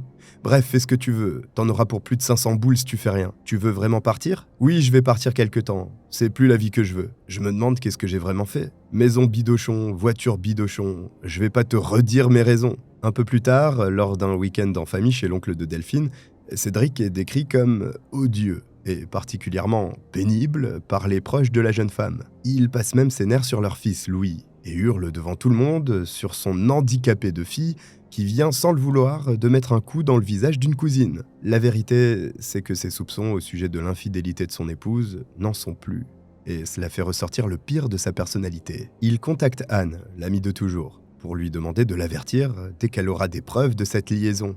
Et c'est aussi à ce moment qu'il commence à surveiller et à traquer la mère de ses enfants. En parallèle, il ne cesse de lui envoyer des tonnes de messages dégoulinants d'amour. C'en est au point que l'infirmière se voit contrainte de lui demander de calmer le jeu. « Essaie de me laisser respirer, s'il te plaît. J'ai l'impression d'étouffer. Je vais essayer de prendre sur moi aussi et de faire des efforts du mieux que je peux. » Mais début septembre, il n'est plus question d'essayer de sauver les dernières bribes de leur mariage. Le couple parle clairement de séparation. Pour être plus juste, Delphine parle de séparation. Cédric, de son côté, a plutôt du mal à accepter l'idée. Et son exaspération est alimentée par le fait qu'il vient de trouver de la lingerie neuve dans leur dressing. Notamment de jolis bodys en dentelle. Alors pour ceux qui ne savent pas, un body, c'est comme une grenouillère de bébé mais sans les jambes. Ni les bras. J'aurais tenté d'expliquer du mieux que je pouvais. Et puis, comme par hasard, au même moment, le code secret du téléphone portable de sa femme a changé. Grand bien lui fasse. Ça n'empêchera pas l'artisan de la géolocaliser pour voir où elle est, dès qu'il en ressent le besoin. Bon, en revanche, pour être sûr de ne jamais être démasqué, il préfère demander à Nadine, sa mère, de se charger de la sale besogne. Celle-ci accepte sans sourciller. Malheureusement, ce qu'il ignore, c'est que l'application chargée de géolocaliser le numéro de téléphone envoie directement un message à la personne en question pour le lui signaler. La jeune femme écrit aussitôt à son mari pour savoir s'il est bien, comme elle le suppose, à l'origine de cette demande. Cédric répond par la négative. Pas question pour lui d'assumer quoi que ce soit. Et ça tombe bien, car sa gentille mère accepte justement de porter le chapeau à sa place. Elle envoie même un SMS à sa belle-fille pour s'expliquer. Tout d'abord, je voulais te dire que je ne veux absolument pas te nuire. Simplement, je vois Cédric malheureux de la situation, rongé par le doute que tu puisses le tromper et le quitter. Alors oui, j'ai réagi. Oui, j'ai voulu te géolocaliser pour lui prouver qu'il se trompe et que tu n'es pas capable d'avoir un amant. Ou comment bien retourner la situation. Mais c'est pas fini. Le fils rebondit en envoyant à son tour un message à Delphine. « Je veux te montrer que tu peux me donner une seconde chance. Et puis, tu le sais, ma mère ne fait jamais les choses intelligemment.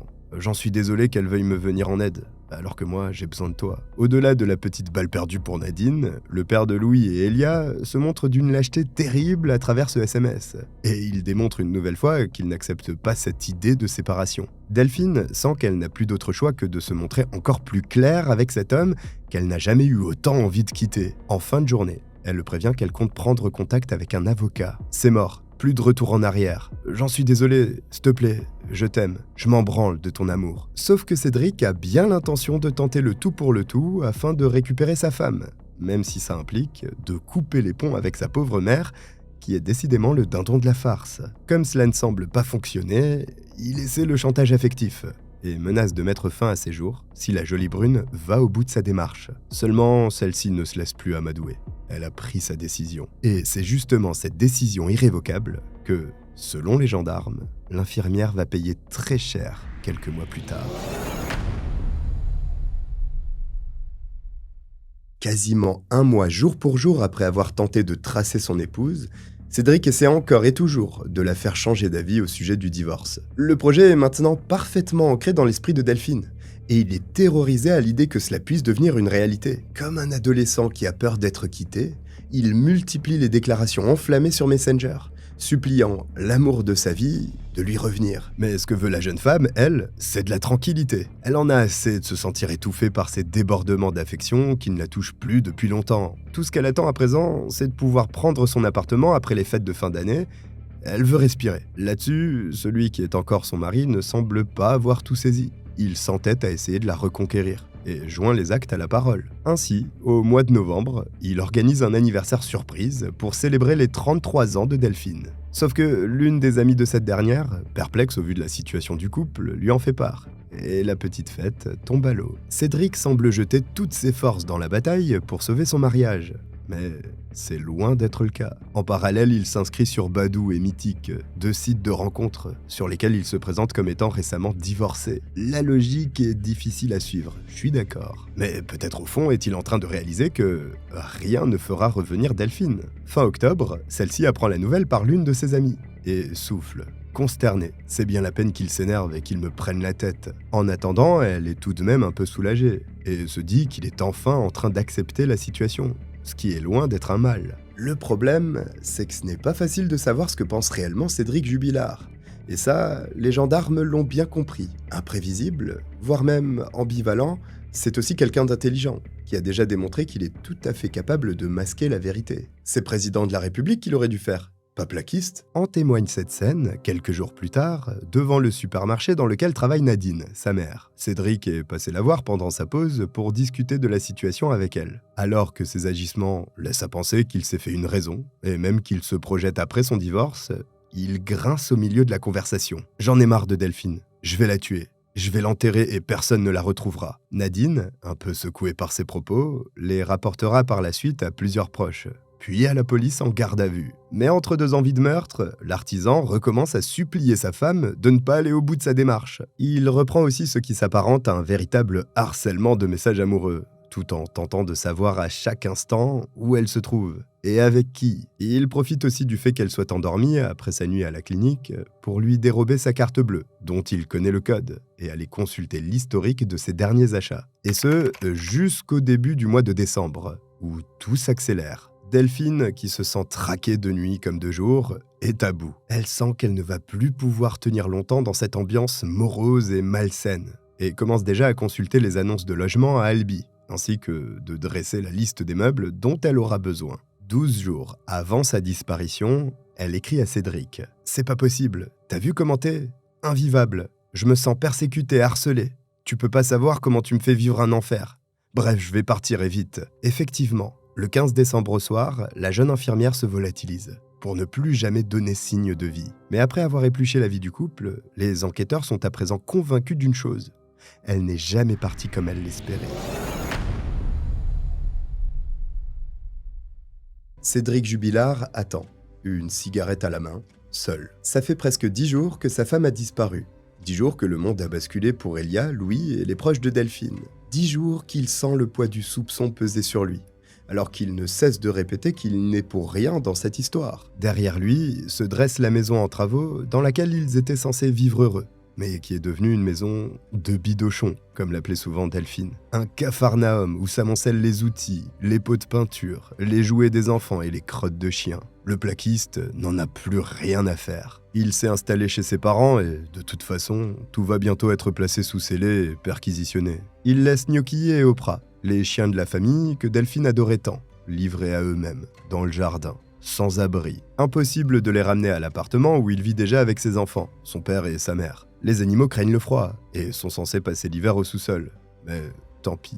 Il se dit qu'il viendra simplement les nourrir. Heureusement pour eux, quelques jours plus tard, un voisin remarque qu'ils sont couverts de plaques de givre et les confie à la SPA avant qu'il ne soit trop tard. De son côté, Cédric doit se soumettre à une nouvelle audition. Les gendarmes aimeraient en savoir un peu plus sur l'ambiance qui régnait à la maison. Après tout, ils vivaient tous deux sous le même toit, mais s'apprêtaient à divorcer. Et avec cette histoire d'amant en arrière-plan, cela pouvait créer des tensions. Le mari admet volontiers qu'il leur est déjà arrivé de se disputer, mais pas si souvent que ça. Tous deux s'étaient mis d'accord sur le fait de continuer à vivre ensemble après le divorce, le temps de finir les travaux de la maison avant de la vendre. Pourtant, grâce à plusieurs témoignages, les gendarmes savent que Delphine prévoyait de prendre un appartement dès que les fêtes de Noël seraient passées. Elle avait même plus que hâte. Tout en continuant d'écouter leur interlocuteur, ils notent discrètement cette contradiction. Quand on lui redemande de parler de la liaison supposée de sa femme, Cédric affirme qu'il la soupçonnait fortement, mais poursuit. « Je n'ai jamais réellement su si elle avait un amant ou non. Je n'ai jamais enquêté. » Sauf que, là encore, plusieurs témoins affirment le contraire. Essaierait-il de les mener en bateau ? Il s'exprime de nouveau concernant leurs relations intimes, sans filtre, indiquant avec une certaine précision qu'ils l'ont fait 3 fois en 6 mois et que c'était elle qui venait. Une fois, elle s'est laissée faire, poursuit-il. La fois où elle est venue, c'est elle qui m'avait réveillé en pleine nuit. D'ailleurs, j'ai toujours envie d'elle au moment où je vous parle. J'étais son premier homme. Moi, avant, je n'ai eu que 4 ou 5 expériences sexuelles. Et quand on lui demande si la vie n'était pas un peu compliquée avec leurs horaires décalés, il fulmine. Il est arrivé qu'elle laisse la petite à la nounou toute la journée. Et je sais pas où madame se barrait. Et de préciser dans la conversation qu'elle avait l'habitude de sortir le chien seul le soir, autour de minuit. Là encore, c'est un détail que viendront contredire de nombreux témoignages. Delphine ne se promenait jamais seule avec ses charpeilles le soir. Et plus encore, elle avait peur du noir. Mais ce dont il ne se doute pas, c'est qu'en plus de toutes ces contradictions, une découverte majeure vient d'être faite à son domicile. Lors de cette perquisition, on a en effet retrouvé une branche cassée des lunettes de Delphine, sous le canapé du salon.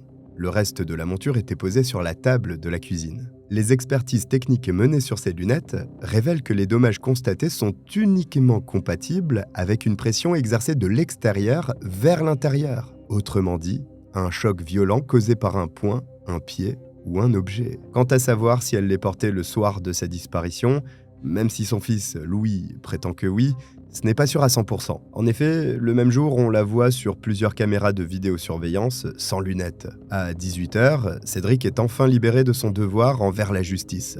Il quitte la gendarmerie de Cagnac, soulagé, mais aussi un peu inquiet. Il a compris que les enquêteurs s'intéressaient de plus en plus à lui, ce qui le pousse à contacter un avocat pénaliste 2 jours plus tard, le 26 décembre. Maître Allary, qui fait partie des meilleurs de sa profession. Et ce dernier conseille très vite à son client de ne rien déclarer publiquement, car il n'est qu'à un cheveu de passer officiellement de témoin à suspect. Surtout, l'affaire Jonathan Daval, dont le procès a eu lieu quelques semaines plus tôt, est présent dans tous les esprits. L'histoire de ce mari éploré, participant aux recherches et aux marches blanches, avant d'avouer finalement avoir étranglé sa femme, est un peu trop fraîche au goût de Maître Allary. Il craint les rapprochements un peu trop rapides qui pourraient être opérés entre Cédric et Jonathan. Le mot d'ordre est donc la discrétion, d'autant que l'avocat ne se trompe pas.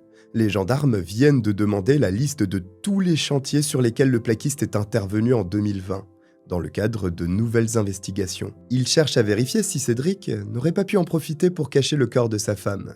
Mais autant dire qu'il s'agit d'un travail titanesque et qui va demander énormément de temps. En parallèle, les recherches intensives se poursuivent, car tous veulent retrouver Delphine vivante. Mais l'espoir s'amenuise au fil des jours et des déceptions. 3 semaines après la disparition de l'infirmière, pourtant, un nouveau témoignage fait rebondir l'enquête. Une vieille connaissance de Cédric aurait en effet informé les enquêteurs que lors de la construction de la maison, ce dernier lui aurait confié qu'il prévoyait de construire une pièce secrète au sous-sol, sans indiquer pourquoi. Une équipe constituée de 5 experts de l'IRCGN, l'Institut de recherche criminelle de la Gendarmerie nationale, est donc dépêchée au domicile du couple afin de procéder à une fouille plus approfondie du pavillon. Voilà donc les experts, munis de leur scanner laser, en train d'établir une cartographie en 3D de l'habitation. Dans le garage, où il est difficile de mettre un pied devant l'autre, tant il est encombré d'objets en tout genre, ils utilisent un géoradar. L'appareil est censé révéler l'existence d'une irrégularité dans la dalle de béton, mais ils ne trouvent rien susceptible d'étayer leurs soupçons. Alors, où peut bien se trouver Delphine Jubilard ? Est-elle partie contre sa volonté ?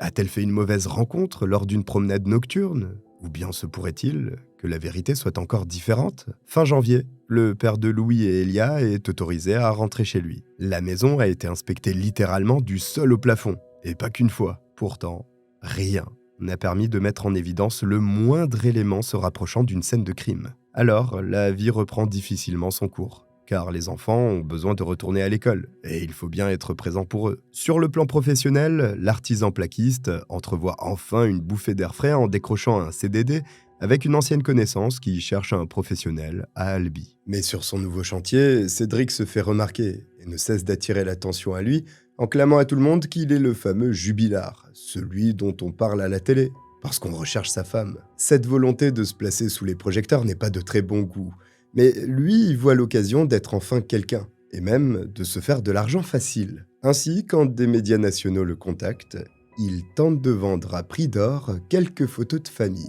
Seulement, les journalistes ne sont pas les seuls à courtiser le trentenaire. Une jeune femme, originaire de la région, a entendu comme la plupart parler de cette histoire terrifiante. Et elle s'était prise de pitié pour ce mari, père de 2 jeunes enfants, dont la femme a disparu et qui peine à joindre les deux bouts. Par le biais de Messenger, elle se présente donc pour lui proposer une aide financière et lui fait part de son soutien. Cédric refuse. Il ne veut pas d'aide et préfère se débrouiller seul. La conversation se poursuit tout de même entre eux et s'étire au fil des jours. Le plaquiste envoie des photos de ses chantiers, de son quotidien, de ses enfants, puis la magie opère et les sentiments prennent racine. Moins de 2 mois après la disparition de sa femme, le voilà de nouveau amoureux et prêt à voir l'avenir aux côtés d'une autre. Mais cette relation, qui n'a jamais vraiment dépassé le stade des premiers émois, s'étiole presque aussi vite qu'elle a démarré. Car la jeune femme s'aperçoit que Cédric lui ment en entretenant des conversations avec d'autres filles. Cette courte romance laisse alors la place à une autre histoire d'amour avec une certaine Séverine. Une femme de 44 ans, originaire de la région aussi, et qui n'est autre que la mère de l'un de ses copains de poker. Maman de 2 grands garçons, cette femme battante est alors en rémission d'un cancer. Leur relation s'enflamme comme un feu de paille. Elle aussi s'essouffle quelques semaines plus tard, car Séverine pense avoir surpris Cédric en conversation avec une autre femme sur son jeu favori, ce qu'il dément. Une dispute éclate et sépare le jeune couple. Mais après 2 mois de relation, la quadragénaire a des choses à dire. Elle confie ses sentiments à la brigade de gendarmerie de Cagnac-les-Mines, avouant qu'elle n'est jamais parvenue à vraiment cerner Cédric Jubilard. Son humour un peu bancal l'a plusieurs fois mise mal à l'aise, notamment lorsqu'il plaisantait en avouant avoir véritablement tué Delphine. D'ailleurs, elle ne l'a jamais vu chercher sa femme, et quand il se rendait au battu, elle avait l'impression que c'était plus par obligation qu'autre chose. Elle admet « Parfois je pense qu'il n'a rien pu faire à Delphine. On dirait même qu'il est un peu bête. Mais à d'autres moments, il réagit un peu violemment et ne me paraît pas si bête que ça. » Elle ajoute « J'ai l'impression qu'il se sent pousser des ailes à cause de la médiatisation. Moi, il ne m'a jamais fait de confidence. En tout cas, je peux vous dire que si c'est lui, il cache bien son jeu. » Puis elle se souvient de ses gestes tendres, de sa douceur et de toutes ses petites attentions. Mais lorsqu'il n'a plus rien à fumer, ou qu'il est un peu à cran, il s'emporte et s'énerve. C'est souvent Louis, son fils, qui en fait les frais. Malgré tout, Séverine veut croire en l'innocence de celui pour qui elle a encore beaucoup d'affection. Même si elle doute, dans le fond, elle n'arrive pas à se persuader qu'il ait pu commettre un acte aussi atroce.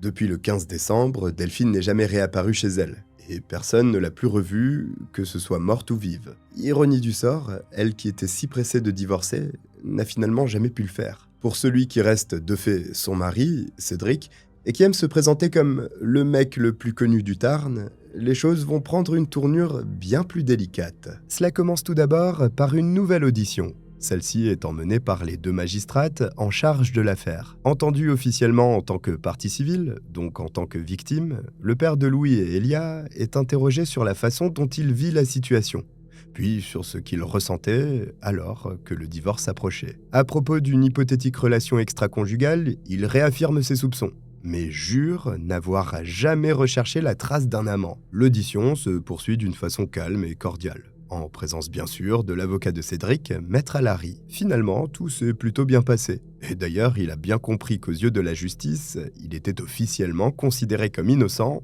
jusqu'à preuve du contraire. Pourtant, la situation va basculer en moins de temps qu'il n'en faut pour le dire. Environ 15 jours plus tard, les enquêteurs enregistrent une conversation entre Cédric et sa petite sœur, dans l'appartement de leurs parents à Carmaux. Et voici ce qu'ils lui glissent. « Oublie pas, de toi à moi, je suis le meurtrier parfait pour l'instant.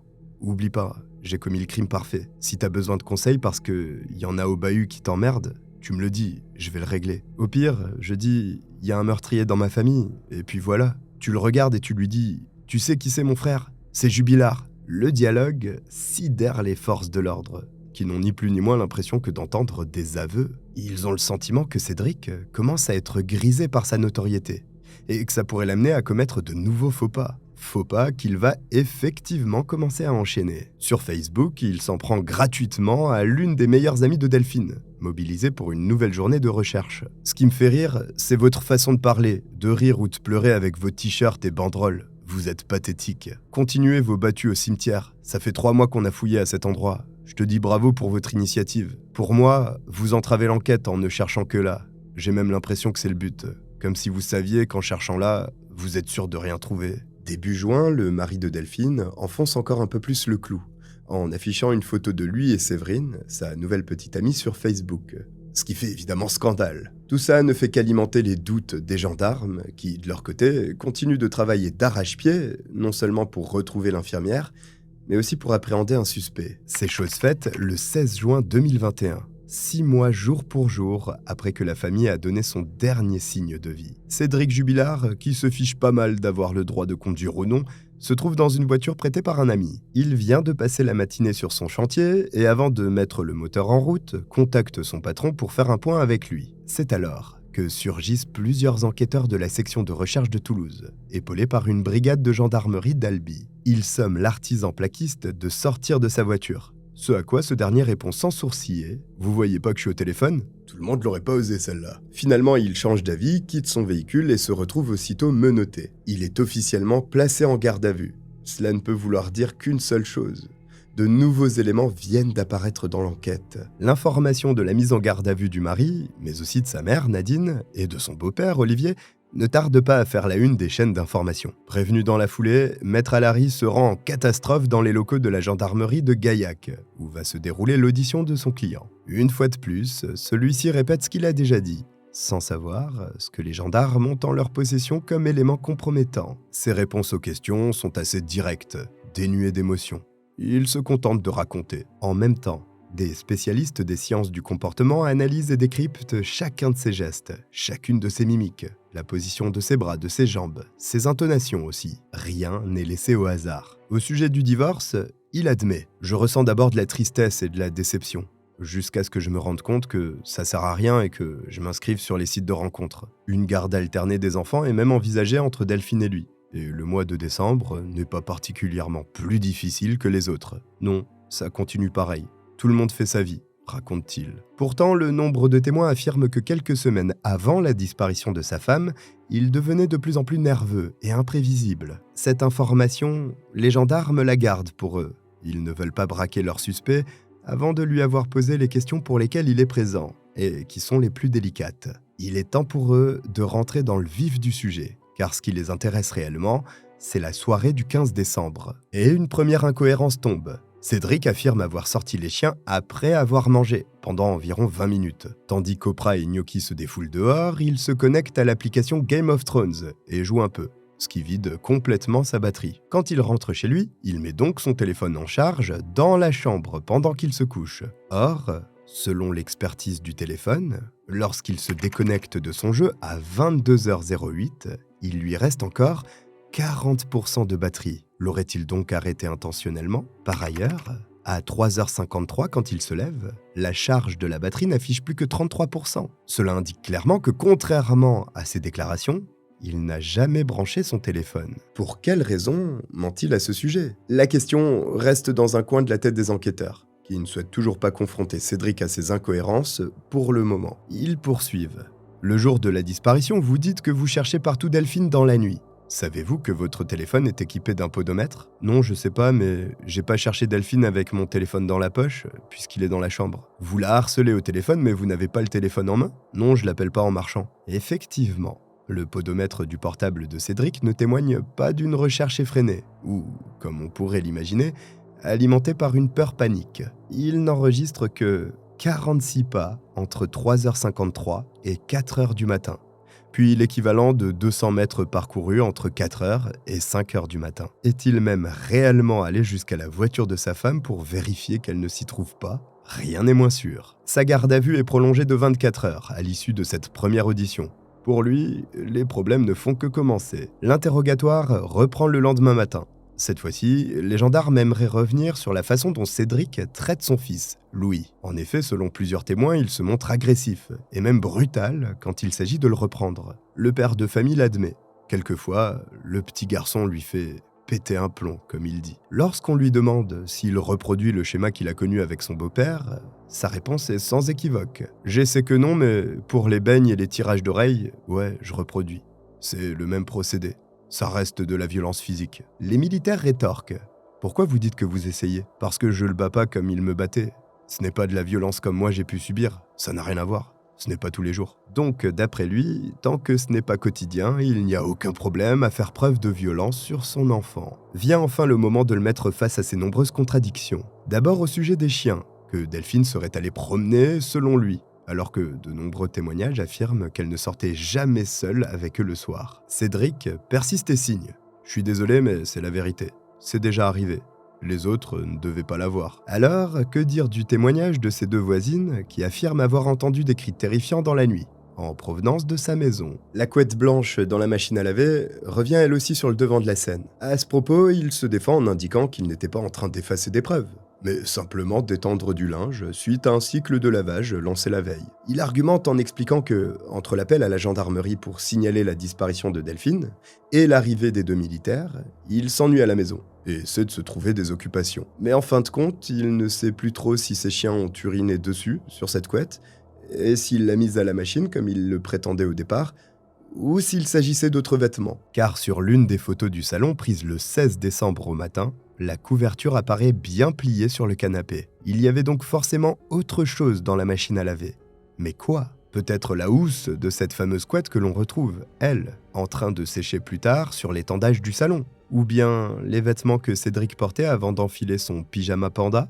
Malheureusement, il est à présent trop tard pour répondre à cette question. Ce qui est certain en revanche, c'est que lorsque les gendarmes sont arrivés, elles l'ont bien vu placer du linge dans le tambour de la machine.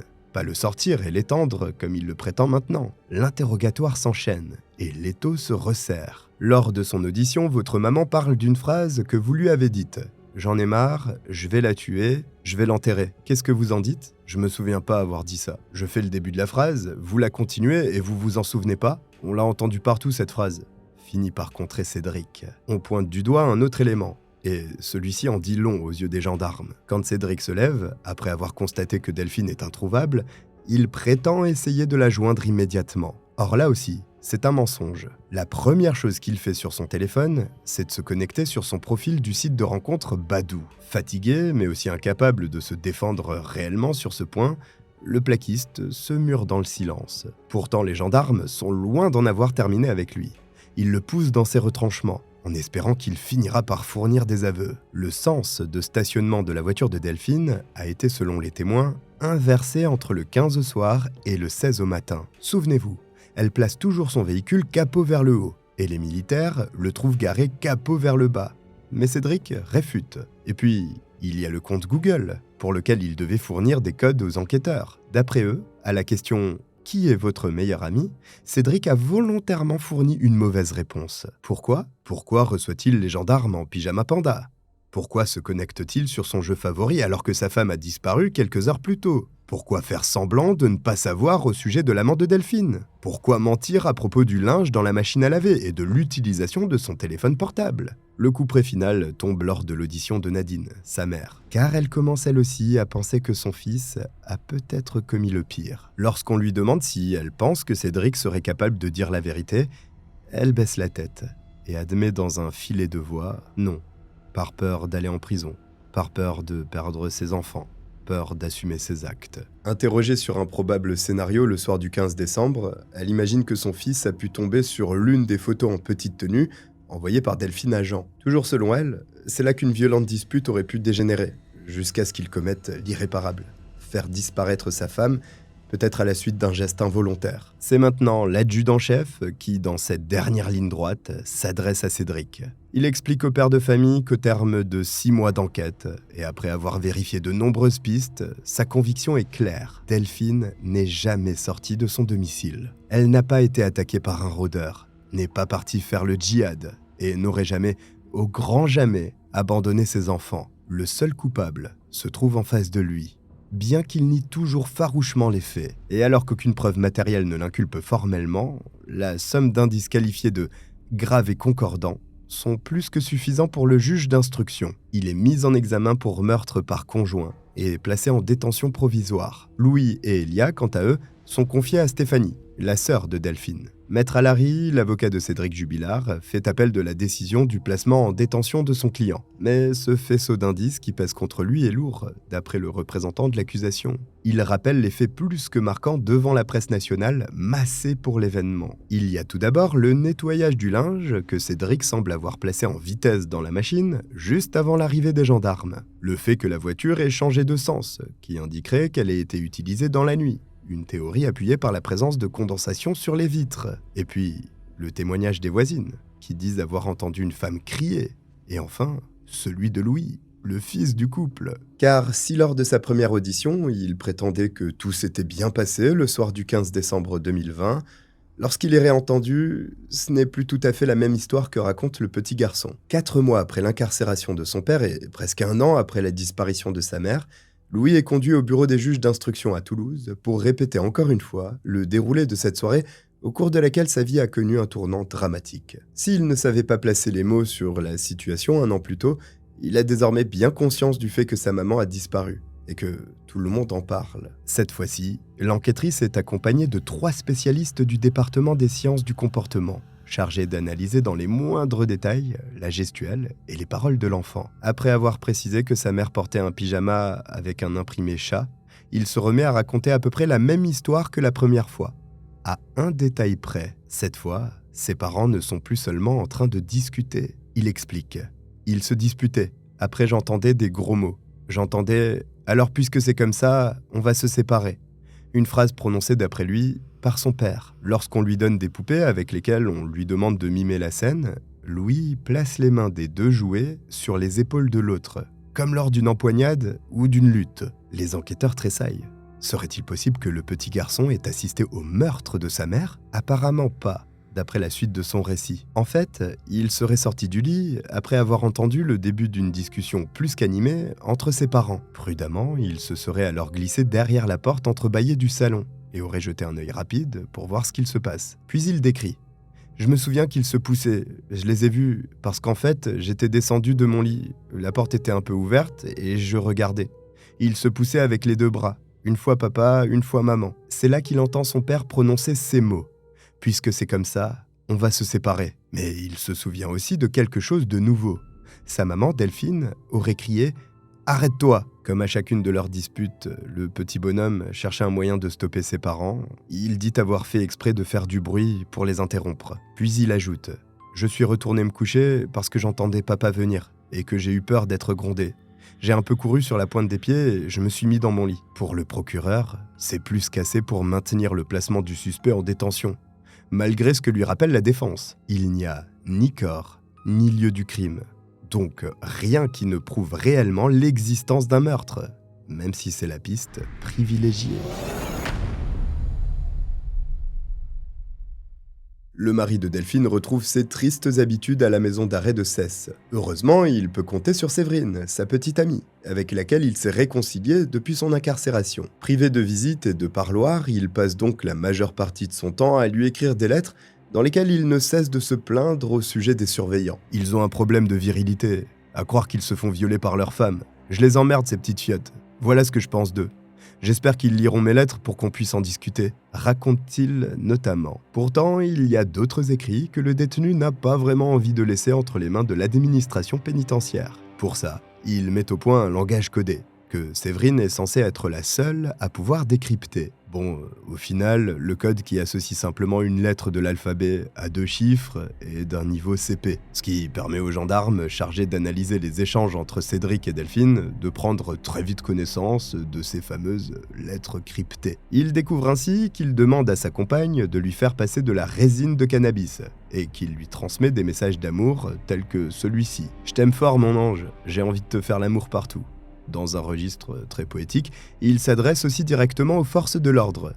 Bonne lecture les PD, si vous trouvez le code. Placé à l'isolement dès son arrivée pour sa propre sécurité, il ne peut communiquer avec les autres détenus qu'à travers la fenêtre ouverte. Et autant dire que tout le monde veut savoir s'il est bien l'homme dont toute la France parle en ce moment. Mais Cédric, qui aime laisser planer le mystère, leur dit simplement s'appeler Jon Snow, comme le personnage de Game of Thrones.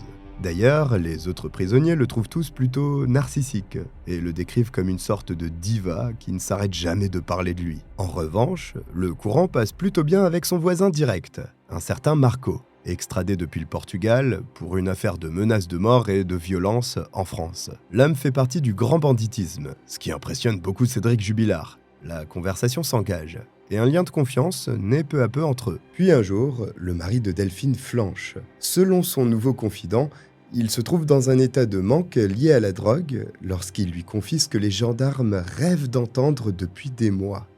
Il aurait bien assassiné sa femme. Pris dans ses confessions, le père de famille va même jusqu'à expliquer les moindres détails du meurtre.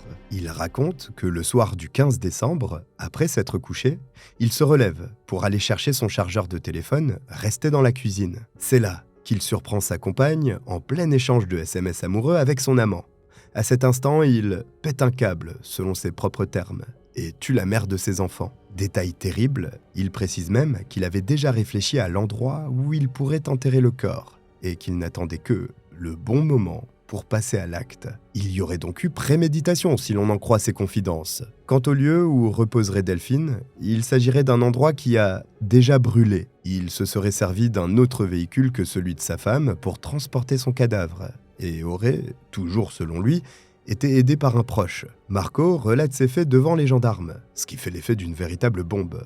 Mais le gangster, qui plus est ami de Cédric Jubilard, raconte-t-il la vérité ? Une chose est sûre, il n'a aucun intérêt à rapporter de fausses informations. Dans certains cas, les détenus tentent de passer un accord pour obtenir une réduction de peine, en échange de ce genre de révélations. Mais dans son cas, il n'a rien à y gagner, car il est prévu qu'il soit libéré quelques semaines plus tard. Alors pour quelle raison trahir celui dont il a gagné la confiance ? Marco répond que les enfants de Cédric et Delphine ont le droit à la vérité. En guise de preuve, il dispose d'une lettre manuscrite que Cédric lui a remise et qu'il est censé transmettre à Séverine à sa sortie de prison. Le document intéresse fortement les enquêteurs, mais ne contient rien de plus que ce que Cédric a déjà demandé à sa petite amie, de lui faire passer des stupéfiants. Seulement, d'après le criminel, Cédric aurait aussi déclaré que Séverine connaîtrait l'emplacement exact où il aurait enterré le corps. D'ailleurs, le plaquiste aurait manifesté une certaine inquiétude à l'idée que le cadavre, enfoui à faible profondeur, ne finisse par remonter à la surface avec l'arrivée des pluies d'automne. Il investit donc son voisin de cellule d'une mission, aller voir sa petite amie dès sa sortie pour que tous deux se rendent sur les lieux et vérifient que le corps de Delphine se trouve toujours sous terre. Pour un homme qui se déclare innocent, Cédric Jubilard a définitivement beaucoup de choses à raconter. Les gendarmes, avec l'aide de Marco, veulent voir où tout cela mène, car pour la toute première fois, ils caressent l'espoir de découvrir enfin la vérité. Le juge d'instruction indique donc à Marco, après sa libération, d'agir exactement selon le souhait de Cédric, comme si personne d'autre n'était dans la confidence. Le gangster s'exécute, suivant à la lettre les instructions de son ancien comparse. Il donne rendez-vous à Séverine à la terrasse d'un café, se présente, lui expose la situation, et avoue directement que Cédric craint que le corps de Delphine ne soit découvert bientôt, et qu'il faudrait au minimum aller inspecter l'endroit pour être sûr que rien n'ait bougé avec la météo. La petite amie de l'artisan plaquiste ne se braque pas.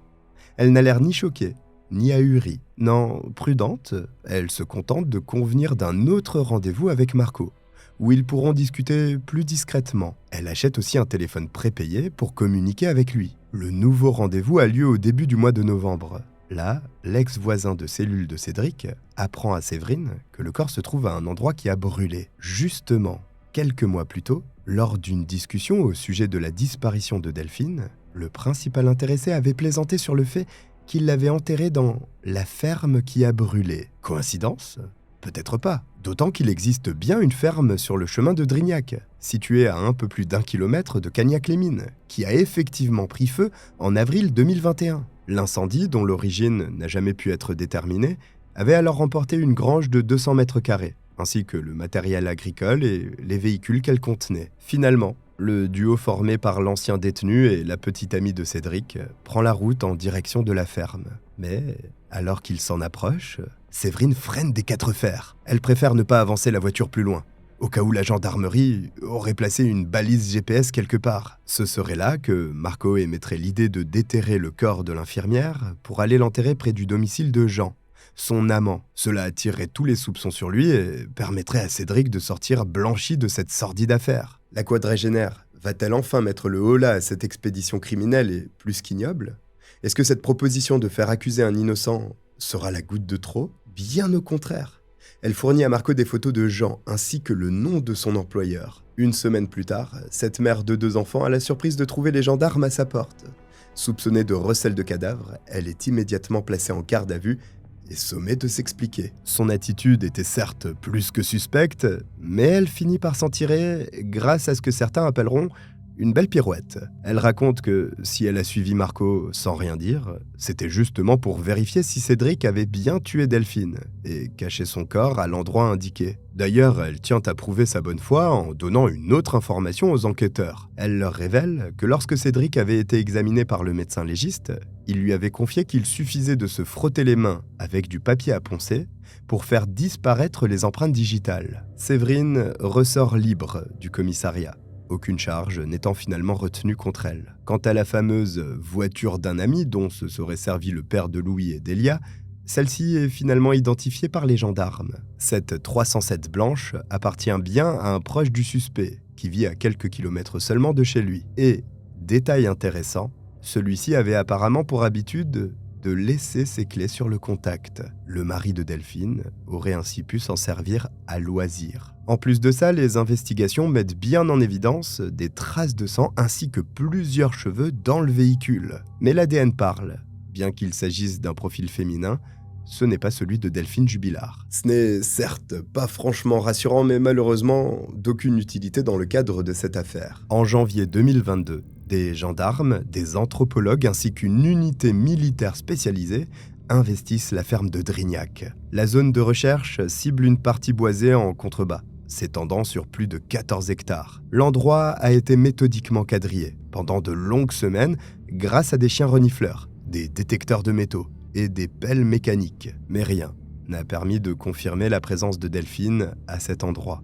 Au final, les fouilles finissent donc par être abandonnées au profit d'autres secteurs. Malheureusement, force est de constater que peu importe où les recherches sont menées, à ce jour, elles restent vaines. Cédric Jubilard, dont le procès a été fixé le 22 septembre 2025, attend toujours derrière les barreaux de sa cellule. La médiatisation de l'affaire, d'une ampleur incomparable, s'est à peine essoufflée depuis tout ce temps. Et une question demeure, voire obsède.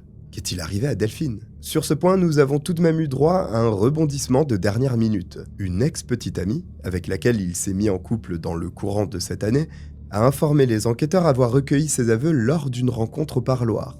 Les faits remonteraient au printemps. Selon la jeune femme, Cédric aurait admis qu'il préparait le meurtre depuis plusieurs semaines. En fait, depuis qu'il avait la preuve que sa femme échangeait des messages à longueur de temps avec son amant. Le soir des faits, il l'aurait étranglée et il va même jusqu'à mimer le geste sur sa compagne, terrifié par ces révélations. Après l'avoir tuée, il aurait placé le cadavre de son épouse dans une voiture, sans préciser laquelle, et l'aurait emmené dans une zone agricole pour s'en débarrasser. Si la petite amie en question ne se rend pas immédiatement à la police, c'est d'abord parce qu'elle affirme avoir été menacée de mort par le suspect au parloir. Et puis, les versions varient un peu au fil des discussions.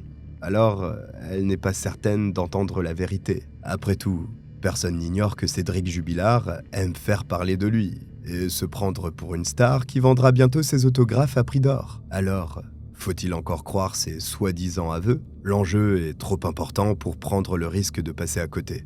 L'ex-compagne révèle ce qu'elle vient d'apprendre, ce qui pousse la présidente de la cour d'assises à ordonner un supplément d'enquête le 21 juillet 2025. Un rapport officiel doit alors être remis avant le 31 juillet. prenant en compte cette nouvelle déclaration. 2 jours plus tard, la jeune femme est entendue en qualité de témoin par les gendarmes. Lors de son audition, qui dure plus de 3 heures, elle confirme ce qu'elle a rapporté la première fois. Cédric lui a avoué le meurtre, a reproduit le geste de l'étranglement ayant mené à la mort de Delphine et a aussi indiqué la zone où serait enterré le corps. À la fin du mois, le compte-rendu est remis à la présidente. Mais les avocats de Cédric montent aussitôt au créneau. Leur client nie catégoriquement avoir fait le moindre aveu et se désolidarise totalement des propos rapportés par l'ex-petite amie. La pression médiatique et judiciaire était déjà énorme sur ce dossier, mais elle prend désormais une ampleur incomparable. C'est justement cette pression qui pousse Maître Allary, l'avocat de Cédric, à se retirer définitivement du dossier, à cause de graves répercussions sur sa santé. Celui qui avait toujours fait front pour prendre la défense du père de famille et présent depuis le début de l'enquête, s'efface 2 mois avant le début du procès. À ce jour, aucune fouille n'a été entreprise sur ce supposé nouveau site agricole situé à 15 km de Cagnac. Mais il est intéressant de noter qu'au mois de juin 2025, l'une des avocates de la partie civile avait demandé l'ouverture de nouvelles recherches dans le bois de Mirandol-Bourgnenac. Le téléphone de Cédric Jubilard aurait en effet borné à cet endroit la nuit de la disparition de Delphine. Malheureusement, cette demande est rejetée par la justice. Maintenu en détention depuis le 18 juin 2021, Cédric Jubilard est à ce jour toujours présumé innocent, bien qu'il encourt la réclusion criminelle à perpétuité. Un enjeu énorme pour un procès hors norme, du jamais vu en France, car jusqu'aujourd'hui, la justice n'a toujours trouvé ni cadavre, ni scène de crime. Reste maintenant à savoir dans quel sens le jury fera pencher la balance fin septembre, et si Cédric Jubilard, coupable pour les uns et innocent pour les autres, ressortira libre de la salle d'audience ou pas. Voici pour cette affaire française, j'espère que la vidéo vous aura été utile pour tout comprendre, même si c'était un peu dense, je le reconnais. Si vous êtes arrivé jusqu'au bout, écrivez Delphine en commentaire. Je vous remercie de m'avoir regardé, je vous dis à très vite. Bye.